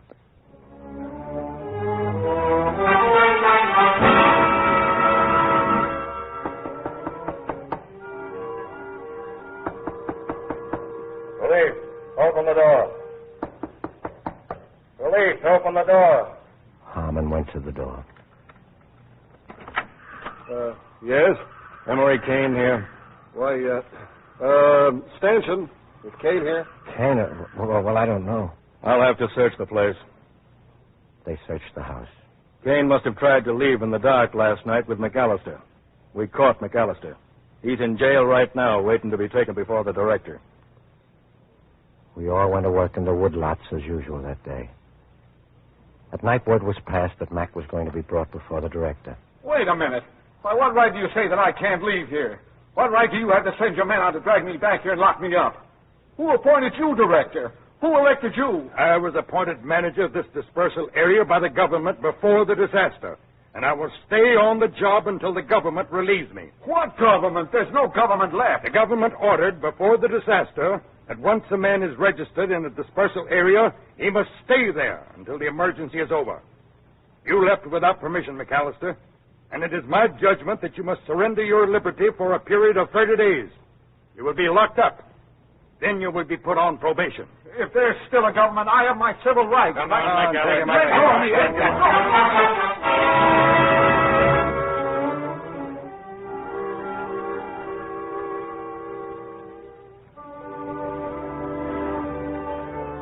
On Sundays, we gathered to listen to Harmon, who'd been a resettlement worker in New York before the Atomic War. What we must do is return to spiritual values. Because we and all the other people neglected them, the land we loved and all the world we knew was devastated. Now we must do all possible to save what is left. All of us face the great responsibility of putting our lives together.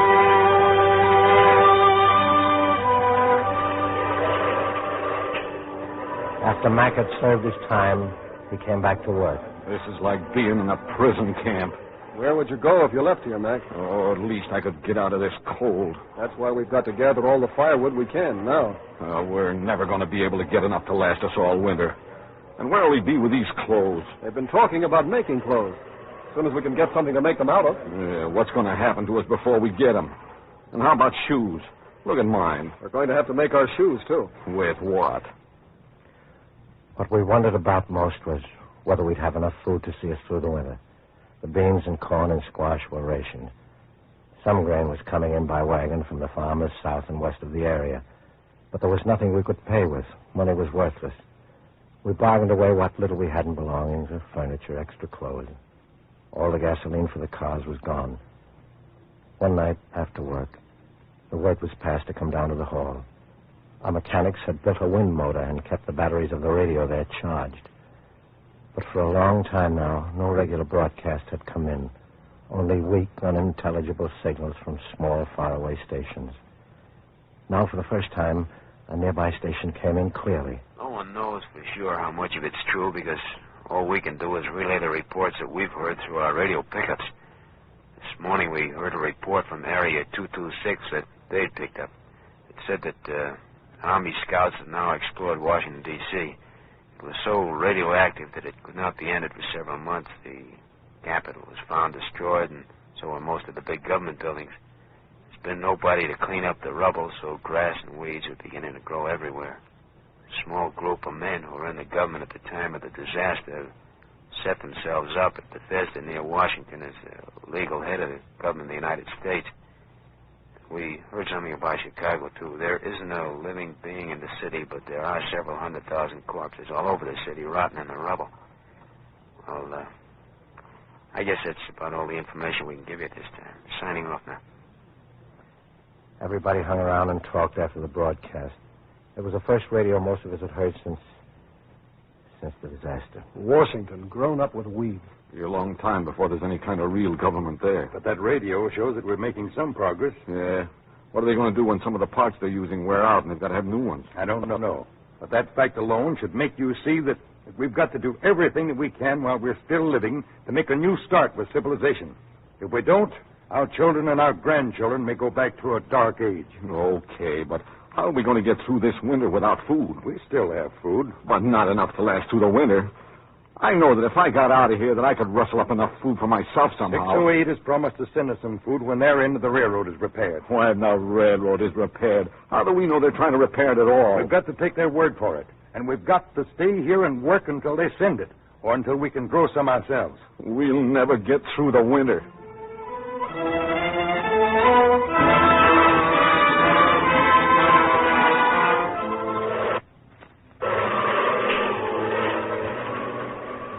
We worked gathering wood every day. Harmon and I worked on a wagon, hauling it into town. Every time I hear that fellow talking on the radio from 608, I find myself yearning for some music. You know, the way it used to be. There probably isn't any available in 608. Yeah, probably no records of any kind. Or maybe they haven't any equipment to play records. No.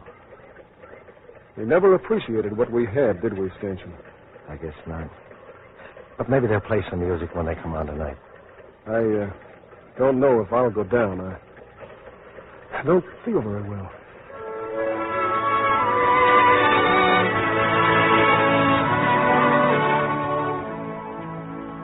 After supper, Harmon and I went down to the hall. One report that came in said that they're trying to get some small factories going, but they're not having much luck. There's no way of getting materials or rounding up workers. That's the way it is here in 608, too. Another reason here is the sickness. There's a lot of it. And yesterday we got some foreign news through the station in Maryland. It said that a Congress of Eastern Nations has proclaimed a world government and declared the United States a protectorate. Some say that we won't acknowledge a government not of our own choosing. But if they have ships and men to send over here, we're wondering how we can prevent them from taking us over. Oh, I guess it's all this time. Signing off. Then we don't have an independent country anymore. Nope, not anymore. What right have they to order us around? Nations that were weaker than we were before the war are now stronger, if they weren't in the war. Let's go back to the house. Why should we be a protectorate? Please, let's get back to the house. I don't feel well.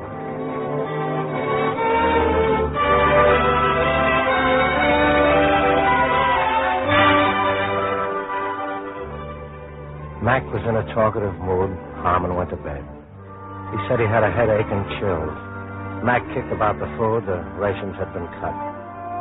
He lay there in the dark talking, and finally I went to sleep listening to him.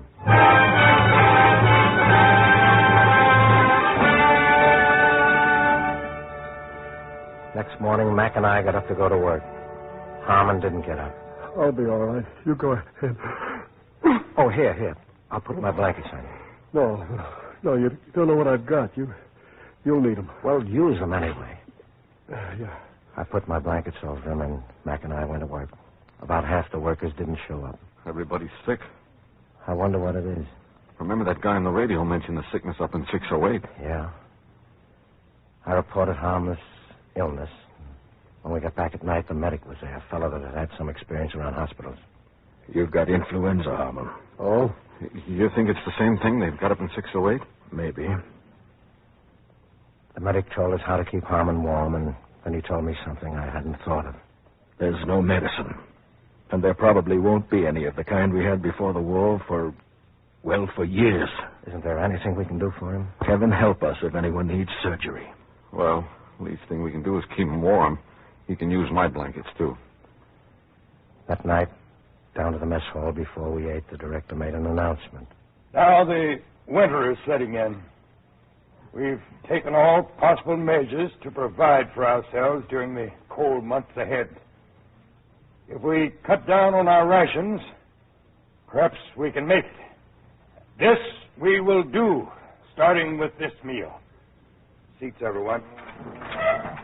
What about that food that 608 was going to send us? I don't know. You know what I think? I think they're not going to send us a thing. They're going to keep everything they got. Well, figure it out. They ain't friends of ours. They're looking out for themselves. It's like we were different tribes with not enough for both of us. We brought food for Harmon. He was worse. He didn't eat any of it. He wanted to talk. Lying here alone, I've been thinking, Stanton. I want you to help me. When I get better, we've got to organize some kind of school here. We can teach in the houses or down to the hall. That's right. We've got to find some way of imparting to the small kids and to the grown-ups, too, all we know. And all that's been passed on to us by the generations that went before. Don't you think so? Yes, sir. Oh, yes, I do. Harmon. Everybody's got to exchange knowledge. We've got a dozen school teachers here, and engineers and doctors, and well, even the simplest man in this area can teach us something. Yes, I know, Harmon. We don't know how long we're going to be stuck here. How long before there'll be any kind of communications or railroads or telephones or telegraphs. Next spring we can start planting crops if we can get some seed. But right now, during this winter, we've got to get started. Teaching everything. Right out of our memory. History, geography, arithmetic, everything. Yes, Harmon. But you'd better rest now. Oh, I'm all right. I know. But let's talk about it tomorrow. Yeah, let's. By all means, let's. But you see, it's so important, Stanch. To preserve what we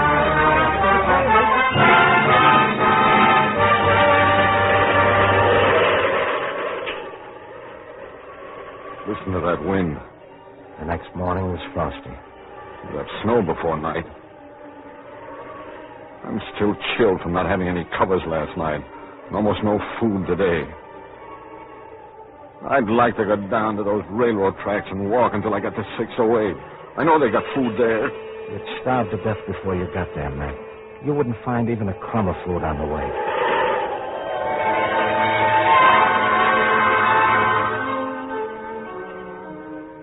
The twilight came early. Before dark, snow began to fall. We went directly from work to supper. How do you think we're going to live on this? McAllister, half the population of this farm area is sick. We can't starve them. Mac grumbled, but he saved some of his beans for Harmon. Let's listen to the broadcast before we go back. We went down to the hall. We got our first snow here in 608 today. We've all gone on short rations. They're still working on the railroad, but they haven't got anything to do the repairing with. We heard some news from abroad. India and China are probably going to be the centers of civilization for the next century. India and China weren't in the war, so they weren't smashed up like we were. And neither was Japan. Japan has declared herself free from the conditions that we imposed on it after the last war. Well, that's about all this time. Signing off. We hurried back to Harmon with the food. Sometimes it scares me, Stanchion, to realize how our country's smashed. What do you think about that stuff about China and India and Japan? Well, they weren't destroyed as we were. No. We went into the house with the food for Harmon. He was dead.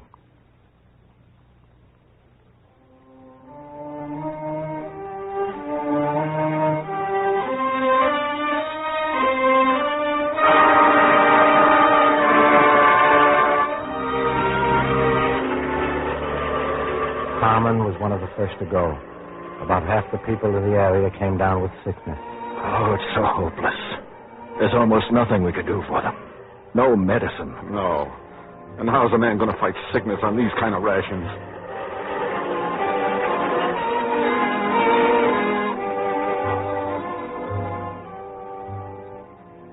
The winter settled down on us, snow and cold. We all helped with the burials. There were no more get-togethers at the hall. Mac and I were alone in the house now. We worked together during the day, went to the mess hall together. At night, we talked in the dark. How many do you think have died in the area? I don't know, Mac. Well, most of them that got it died. 7,000 or 8,000, maybe. Yeah, that's probably about right. That'll mean more food for the rest of us. He said it without malice. And as he said it, I looked at him. I compared him with how he looked the first time I saw him here months ago. He was thin and haggard. His whiskers and hair were shaggy. His clothes tattered. I knew that I must look the same. Harmon was gone. Men like Harmon had seen before the atomic war what must be done to prevent war, but they had not been able to prevail. A lot of them were killed the day the atomic bombs started falling, and many have died since. I wondered what men like Mac and I could do. What do I know? I don't know nothing. You know a lot, Mac. A lot that would be valuable to the young people growing up. And you should pass it on to them. I mean, what you do know. Look, Stanton, let's quit worrying about tomorrow. Let's worry about today. It's every man for himself. If I could have kept moving around, I'd be all right. But here I am, snowed in, out in the wilderness and starving. Mac got one of Harmon's blankets. I got the other. Still, we were cold. More snow came. It was dead winter. The broadcast from 608 dropped off. Day after day, we waited for some word. Mac never went down to wait anymore. I could feel trouble was coming. Once in a while, something came over the radio. From what we hear, some of the dispersal areas must have starved out. We don't hear anything from them anymore. The Army has taken over all the seed for growing crops. There's no news about the world government and its plan to make America and Europe its protectorates. Well, that's about all this time. Signing off. The weeks passed. Mac didn't talk at all anymore. All we did was try to keep alive. Our rations went down next to nothing. I went to see the director. We've got to believe that 608 has told us over the radio. Yeah, but they haven't mentioned anything about food for weeks. Do you think they will help us, or is that a matter of... There's no transportation station. The railroad's out of commission, and that's the only communication between here and there. If there were transportation, we could... What's that? I don't know. Wait a minute. I'll look out the window. Well, what is it? A mob coming here. A mob? Well, what are they? McAllister's leading them. McAllister? What do they want? We've come here as a committee to talk to you. Yes? Yes. You've run things here just like you wanted ever since the war, and we haven't had any say. I'm the director of this area, and the government's backing me up. What government? There isn't enough food in this area to last 2 weeks more. And then what are we going to do? We're going to make it last until spring. We're going to do nothing of the kind. We're going to take the food we got, and we're going to head up the tracks for 608. They've got food, and they're going to give some of it to us. We're going to do nothing of the kind. We'd never get there. Some of us would get there. And I'm Mac. How could the women and children in this area make a war of that kind? How could most of us? We'd die of exposure and sickness and starvation before we ever got there. We didn't come here to talk, Stanton. We came here to tell this man who thinks he's our boss what we're going to do. All right, fellas, grab him. Come on. Wait a minute. Get out of the way, Stanton. From now on, this committee's going to give the orders. And if you and this man don't want to go along with it, you can stay here. But we're taking the food. Hey, you take your hands off me. Hey, what's that? What? That sound. Listen. It's a train whistle. It's a locomotive whistle.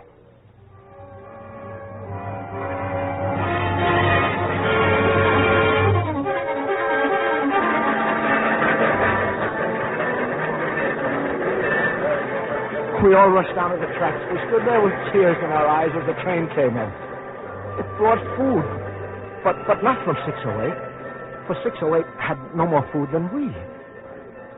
It brought seed, so that in a few weeks we could start our planting.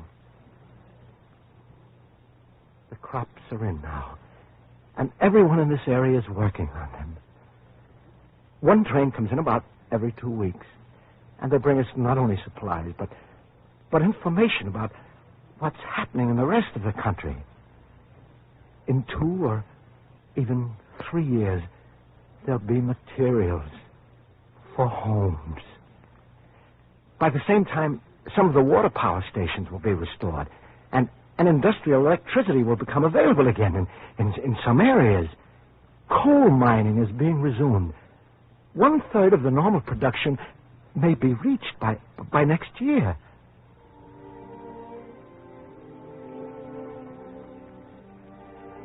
The world government has asked us to join it as an autonomous unit. We probably will have no choice but to join. I hope before I die that I can once more visit a center of civilization such as we had here before we were devastated by the atomic war.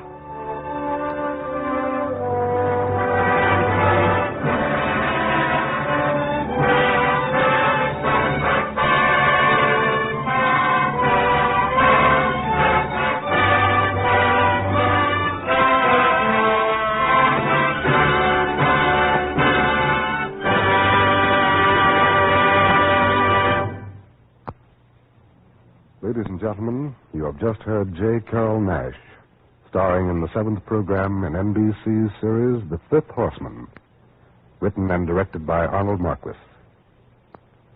Next week at this same time over most of these stations, the National Broadcasting Company will present the last program in this series titled Memo to Mankind.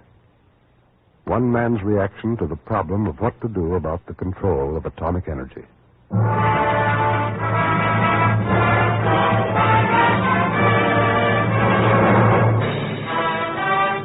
J. Carrol Naish appeared tonight through the courtesy of Metro-Goldwyn-Mayer, producers of the Technicolor production Holiday in Mexico.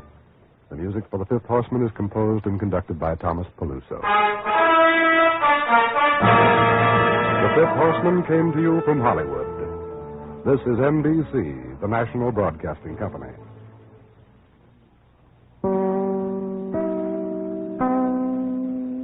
This is Chesterton Radio, your home for podcasts of works by G.K. Chesterton, plus drama, comedy, mystery, science fiction, big bands, and much more. The soundtrack to your Chesterton day at chestertonradio.com. This is Chesterton Radio, your home for podcasts of works by G.K. Chesterton, plus drama, comedy, mystery, science fiction, big bands, and much more. The soundtrack to your Chesterton day at chestertonradio.com. This is Charles Bickford. By this time, nearly everyone knows what an exploding atomic bomb looks like. We've read about the damage they do. Yet we don't quite grasp what they mean to us. Most of us regard atomic war as something dreadful, which somehow we hope will never come to pass. But many, knowing that we now have our last chance, are asking, what can I, as one individual, do about it? Our story tonight is about a quest for the answer to this question.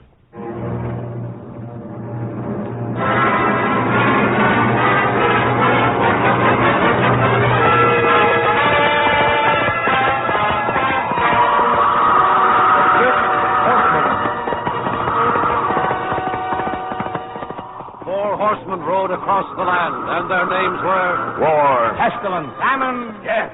And to these now is added a fifth horseman, the threat of the atom.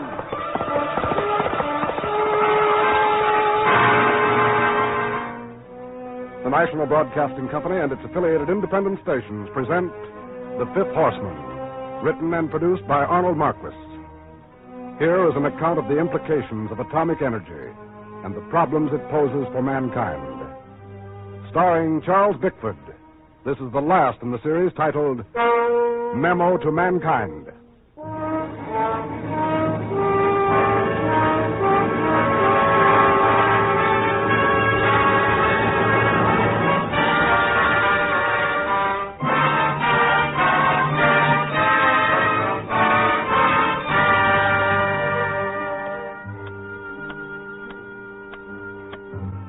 hear that? That's a metronome. The same kind of instrument that ticked off the seconds before the explosion of the atomic bomb at Bikini. It's ticking right now, this moment, all over the world, day and night. Day and night. Is it ticking off the seconds before atomic bombs start exploding among us? I don't know, but I'm wondering.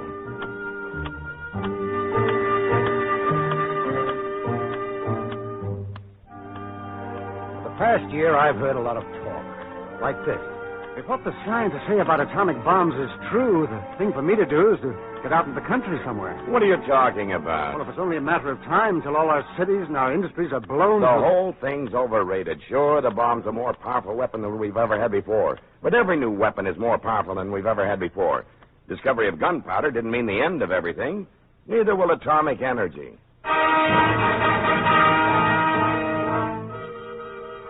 At first, that kind of talk didn't mean anything to me. But after I began to understand what it meant, I began to hear the metronome. I began to hear it after that War Department statement on the explosion of the first bomb in New Mexico. A revolutionary weapon destined to replace war as we know it or end all wars was set off for the first time a year ago. Its blast signalized man's entrance into a new physical world. A new physical world. Success was greater than the scientists dared to think. A small amount of matter was made to release the energy locked up within the atom from the time matter was created. A fabulous achievement, an unheard of power for good or evil, for progress or destruction. I remembered what happened at Hiroshima. A whole city was destroyed by one bomb. Everything within a circle of 4 miles in diameter was devastated. All buildings in the area were shattered by the blast and destroyed by fire. And the people injured or killed by the explosion were... I began to think. The atomic bomb is a dramatic introduction to a new age, the age of atomic energy. We may be privileged to be alive and to witness the birth of this new era in man's progress, or we may be damned to be witness and victim of self-destruction. That's what a scientist who had worked on the bomb said. I asked myself, what happens when a new age is born? Does everything change? Yes, everything changes, even if you don't see it at once. That's what the scientist said. We have reached a turning point in human history. From now on, we will live in a world full of explosive forces never dreamt of before. We must adapt ourselves to this world, or our civilization will be destroyed. You hear the words, but you don't quite grasp what they mean. Long ago, scientists found that only the animal that can adapt himself to his environment survives. The animal that cannot dies. Atomic energy has created a new environment for man. Will he survive?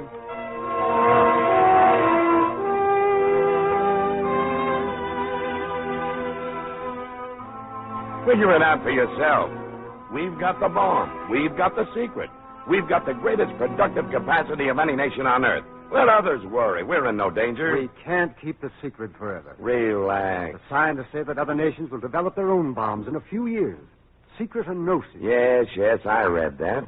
I also read a statement that it'll take them a generation, if they ever succeed.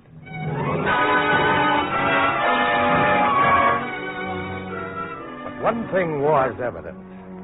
There was a growing consciousness that something important had happened in the world. A feeling that somehow or other it would change our lives, even if we didn't know in what way. So I started to take notice of what was happening in Washington. You see this about Attlee coming over here from England and Mackenzie King coming here from Canada to talk with Truman about the bomb? Yes. I hope we're not going to be suckers enough to give away the secret. As the time for the meeting came, there was more and more talk about the secret.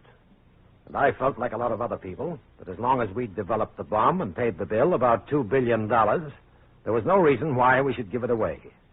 Then the President and Attlee and Mackenzie King issued a joint statement. The statesman stressed 3 points. First, the unprecedented destructiveness of the bomb. I was beginning to realize that part of it. Second, the absence of any defense against the bomb. I hoped some defense could be worked out. Third, the need of establishing international arrangements or institutions to prevent the use of atomic bombs in the future. Well, I'd heard about international control before. But I thought it was just dreaming by unrealistic people. Now the President and the Prime Minister were saying it. I was shocked. How do you like that? We developed a bomb, work out the secret, pay the bill. And now they're talking about submitting ourselves to international control. That's preposterous. Well, if there's no defense against the bomb... What do we need defense for? We're the only nation on Earth that's got it. There's no way to keep the secret. Every nation on Earth knows the principle and can make bombs in time.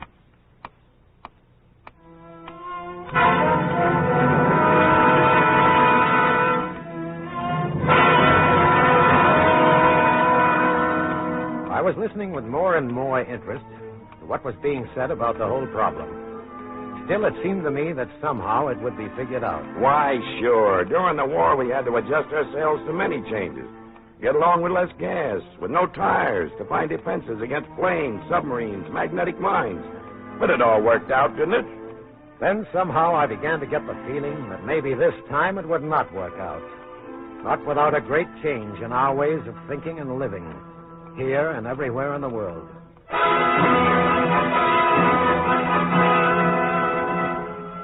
After Truman, Attlee, and King came out for some kind of international control, I realized that all nations would soon have atomic energy, secret or no secret. I began to take an active interest in everything that was said and done about atomic energy. Atomic energy will have many peacetime uses. It will be of great value in medicine and biology. Also, it will be of great value in engineering and in industry. That's what the scientists said. But unless we work out some way of controlling it so that it is not used for destructive purposes, we may never have the opportunity to put atomic energy to peacetime uses. Congress went to work on the matter of atomic control within the United States. And at the same time, Secretary of State Burns and Bevan and Molotov were considering the bomb. In December 1945 in Moscow, the three of them made a recommendation. It is our recommendation that the United Nations appoint an Atomic Energy Commission to consider control of the use of atomic energy and effective safeguards against its use for destructive purposes. Naturally, this caused a lot more talk. It means that the problem is of such importance that the highest assembly of men on Earth is going to try to do something about it. So the United Nations set up an Atomic Energy Commission representing 12 nations. And Truman appointed Barney Baruch as American representative on this commission.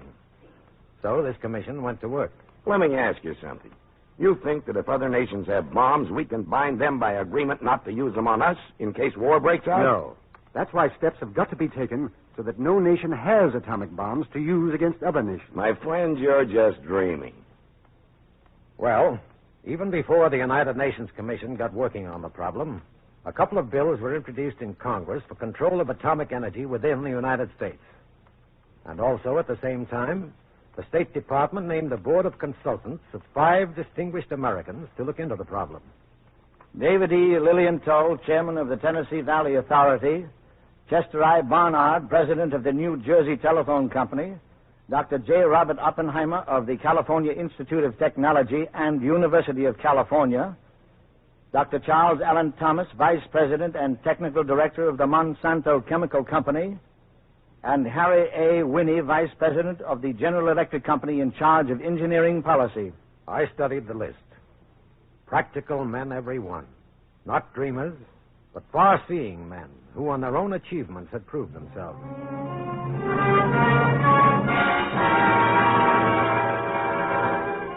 Because of their different backgrounds, the 5 members of the State Department Board of Consultants had, at the outset, differing opinions.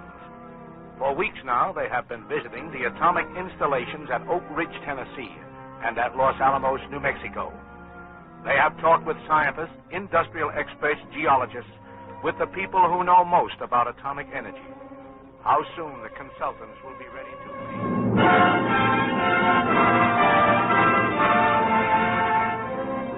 I watched the papers to see what they'd say. I'd like to lay you money that they won't be able to agree on any plan. Why do you say that? Watch what I tell you. Practical men like those businessmen on the board will blast the plan for international control to bits. It's daydreaming. The businessman's point of view is realistic. What we've developed and paid for, we keep for our own profit. Well, I waited, and watched the papers. Then the State Department report came out. We have tried to develop a report that will be useful not as a final plan, but as a place to begin, a foundation on which to build. The government and the people of the United States must develop a rational and workable plan before the already launched international atomic armament race attains such momentum that it cannot be stopped. What armament race? Who's racing with us? Every major power on Earth is already working on atomic energy. I found out other nations are working on atomic energy. The enemy has interfered with our peaceful work, but we shall catch up. We too shall have atomic energy and many other things. That's what the Russians said, word for word. The British government has decided to set up a research and experimental establishment covering all aspects of the use of atomic energy. That's what the British said, word for word. Atomic energy production in France within 2 years is now a possibility. At the head of the French Atomic Commission is a famous atomic scientist, Frédéric Joliot-Curie, and assisting him are Pierre Auger and Francis Perrin, both of whom worked with the United States and Canada on the atomic bomb. So you see, the atomic armament race is already on. But those other nations are not talking about giving us any information, are they? I read carefully the State Department report. It is our conviction that a satisfactory plan can be developed, and that what we recommend can form the foundation of such a plan. The plan contemplates an international agency conducting all intrinsically dangerous operations. The making of atomic explosives, such as uranium-235 and plutonium, which can be put into bombs. With individual nations and their citizens free to conduct, under license, all safe operations. That must mean individual nations can develop atomic energy for peacetime uses.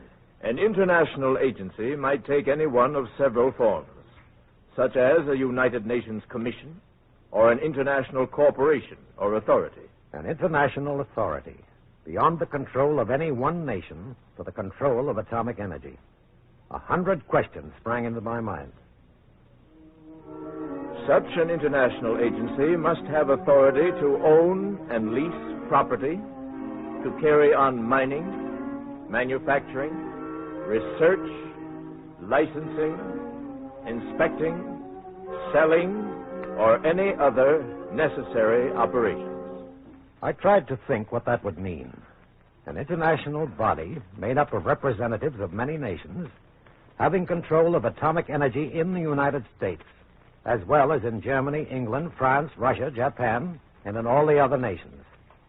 An international body that would actually buy or lease property in the United States so that certain parts of the United States would not be under the control of the United States, but under the control of an international authority. We'll be giving up part of our sovereignty. We have our choice, working out some kind of control with other nations, or having every nation develop atomic bombs as weapons. I went back to the report. The United States now has a monopoly on atomic bombs and production facilities. But whether or not we embark on a system of international control, we cannot maintain that monopoly. Other nations can, in time, equal or perhaps surpass us. Suppose they do get atomic bombs. Other nations have got airplanes and battleships the same as we have, haven't they? But with atomic bombs, a smaller nation could destroy a larger nation. With our power to strike back, no nation is ever going to attack the United States. Japan attacked us. Germany went to war against us. The thing to remember is this. Fear of reprisals never stopped a war. You think an international authority can stop war? I went back to the report. If an international agency is given responsibility for the dangerous activities, the making of atomic explosives, and nations and their citizens are given the right to develop safe activities, peacetime uses, and if the international authority is given and carries forward affirmative development responsibility, furthering the beneficial uses of atomic energy, and at the same time making sure that nobody makes atomic bombs, or produces and stores atomic explosives that could be put into bombs, then there is good prospect of security. Prospect of security. I turned it over in my mind. What these 5 distinguished practical Americans said meant that there was no prospect of complete security in the new atomic world. Certainly not for a single nation, be it as powerful as the United States. But there was a promise of security for all nations together, united in a common effort. By not recognizing this, you might have a carefree life for a while, but you'll have it at the sacrifice of the lives of your children and your grandchildren. What are you trying to do, scare us? Let's get down and talk about the things that really matter. Look, the most important matter today is what are we going to do about atomic energy? What else matters besides? I ask myself, if we don't settle the matter of atomic energy, what difference does it make if we solve every other problem, domestic or foreign? Well, when the United Nations Atomic Energy Commission convened, I listened. This is what Bonnie Baruch said. Quote, My fellow members of the United Nations Atomic Energy Commission and my fellow citizens of the world, we are here to make a choice between the quick and the dead. The quick and the dead. That's the way he started. Behind the black portent of the new atomic age lies a hope which, seized upon with faith, can work our salvation. If we fail, then we have damned every man to be the slave of fear. Let us not deceive ourselves. We must elect world peace or world destruction. What did I tell you? Quiet. Science has torn from nature a secret so vast in its potentialities that our minds cower from the terror it creates. The terror created by weapons has never stopped man from employing them. For each new weapon of defense has been produced in time. But now we face the condition in which adequate defense does not exist. I thought of our way of life. The right to come and go pretty much as you please. The right to say what you think. The right to advance as far as your talents and capacity permit. I thought of what we have as compared with a lot of other people's. Good houses, automobiles, refrigerators, radios. And then I tried to think of what it would be like with all these things destroyed. There's no water. Not even enough for drinking. There are no electric lights, no telephones, no telegraphs, no streetcars, no trains. No automobiles are running, no trucks, no buses. For there is no gasoline, no oil. There's no food. The stores are empty. There is no transportation to get such supplies as still exist. So there's starvation. There's disease. And since there's no medicine, there's no way... I listened to Bonnie Baruch's report. Only by lasting peace are liberties and democracy strengthened and deepened. War is their enemy, and it will not do to believe that any of us can escape war's devastation. Victor and vanquished and neutrals alike will suffer. Well, I don't see how he figures. If we've got more bombs and bigger bombs than the other countries... Having more bombs or bigger bombs can't prevent atomic rockets from blasting our cities and our industrial centers. So how is this going to stop them?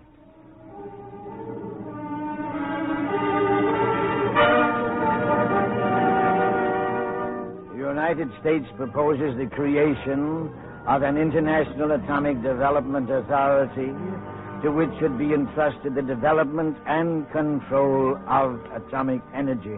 I listened to the recommendation. The international authority must own or manage all atomic energy activities potentially dangerous to peace. The making of bombs. It must have the power to control, inspect, and license all other atomic activities to make sure that they are used only for the declared peaceful purposes. Beneficial uses. When an adequate system for control of atomic energy has been agreed upon, we propose that, first, manufacture of atomic bombs shall stop. Second, existing bombs shall be disposed of. Third, the authorities shall be in possession of full information as to the know-how for the production of atomic knowledge. Uh-huh. But how is an international authority going to keep other countries from making bombs? With its control and inspection powers, the authority will be able to know and report to the world any attempt to make them. There will be no way of making them secretly.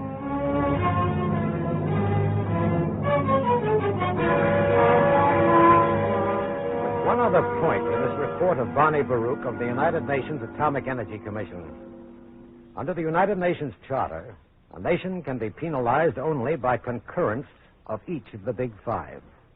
If one of the Big Five exercises its veto, the nation cannot be penalized. There must be no veto to protect those who violate their solemn agreement not to develop or use atomic energy for destructive purposes.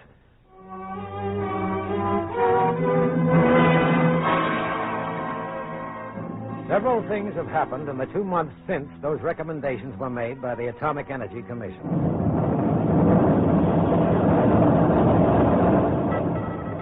The explosion of the atomic bomb in the test able at Bikini on July 1st sank 2 transports, 2 destroyers, and 1 Japanese cruiser.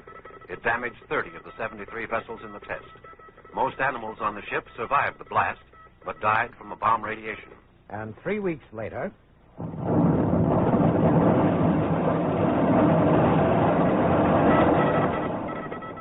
the explosion of the underwater atomic bomb in the test Baker at Bikini sank the 21,600-ton battleship Arkansas, the 33,000-ton carrier Saratoga, the Japanese battleship Nagato, and 3 smaller vessels. It heavily damaged a battleship, a transport, and a destroyer. The radioactivity left after the explosion was so terrific that many ships could not be boarded for weeks. In case you've forgotten what happens when an atomic bomb goes off. It was nowhere near as bad as some said it was going to be. No complete destruction of the fleet, no tidal wave. Never before has one bomb done so much damage to a fleet. And we can only guess what the effects of radioactivity would have been on the crews. But what an atomic bomb does to ships is one thing. What they do to cities is another. Remember Hiroshima? Everything within a circle of 4 miles in diameter was devastated.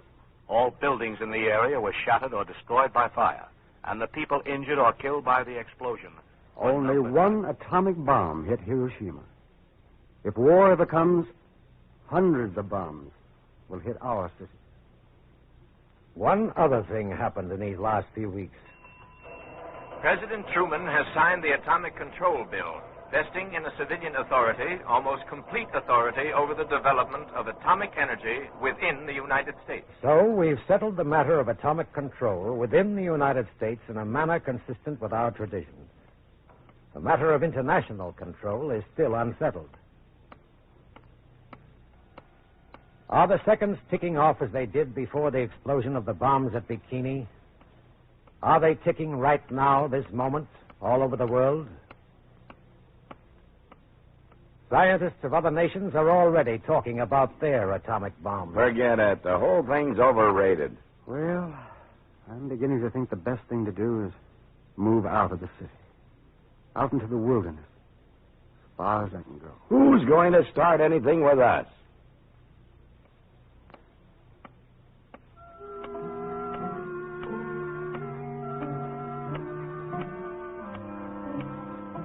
Are the seconds ticking off? I hope the people of the world and their statesmen are asking the same question. I'm wondering what I can do. I, one man. All we love is still here, intact. It could be destroyed in an hour. What can I do? This is the question I've asked myself 100 times. And this is the answer I found. I've got to inform myself in every way of what atomic energy means and what it can do for us and to us. And on the basis of this information, I must act. If enough of us press for a worldwide solution, the threat of atomic war can be averted. But what happens to us and to people everywhere is in our own hands.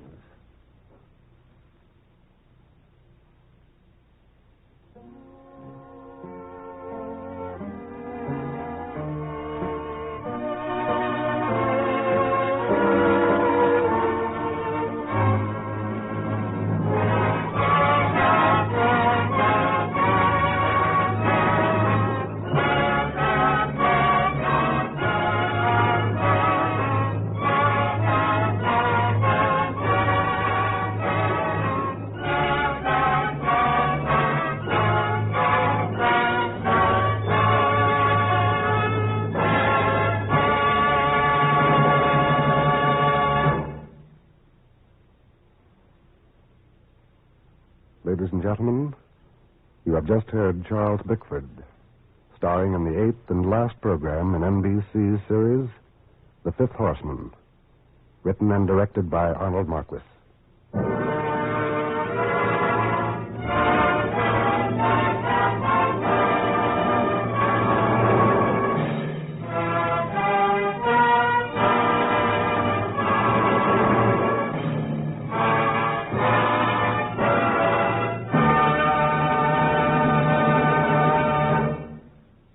Charles Bickford is soon to be co-starred with Joan Bennett in an RKO picture titled The Woman on the Beach.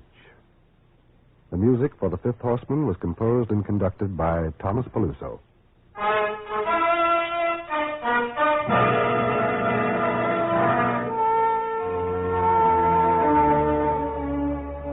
The Fifth Horseman came to you from Hollywood. This is NBC, the National Broadcasting Company.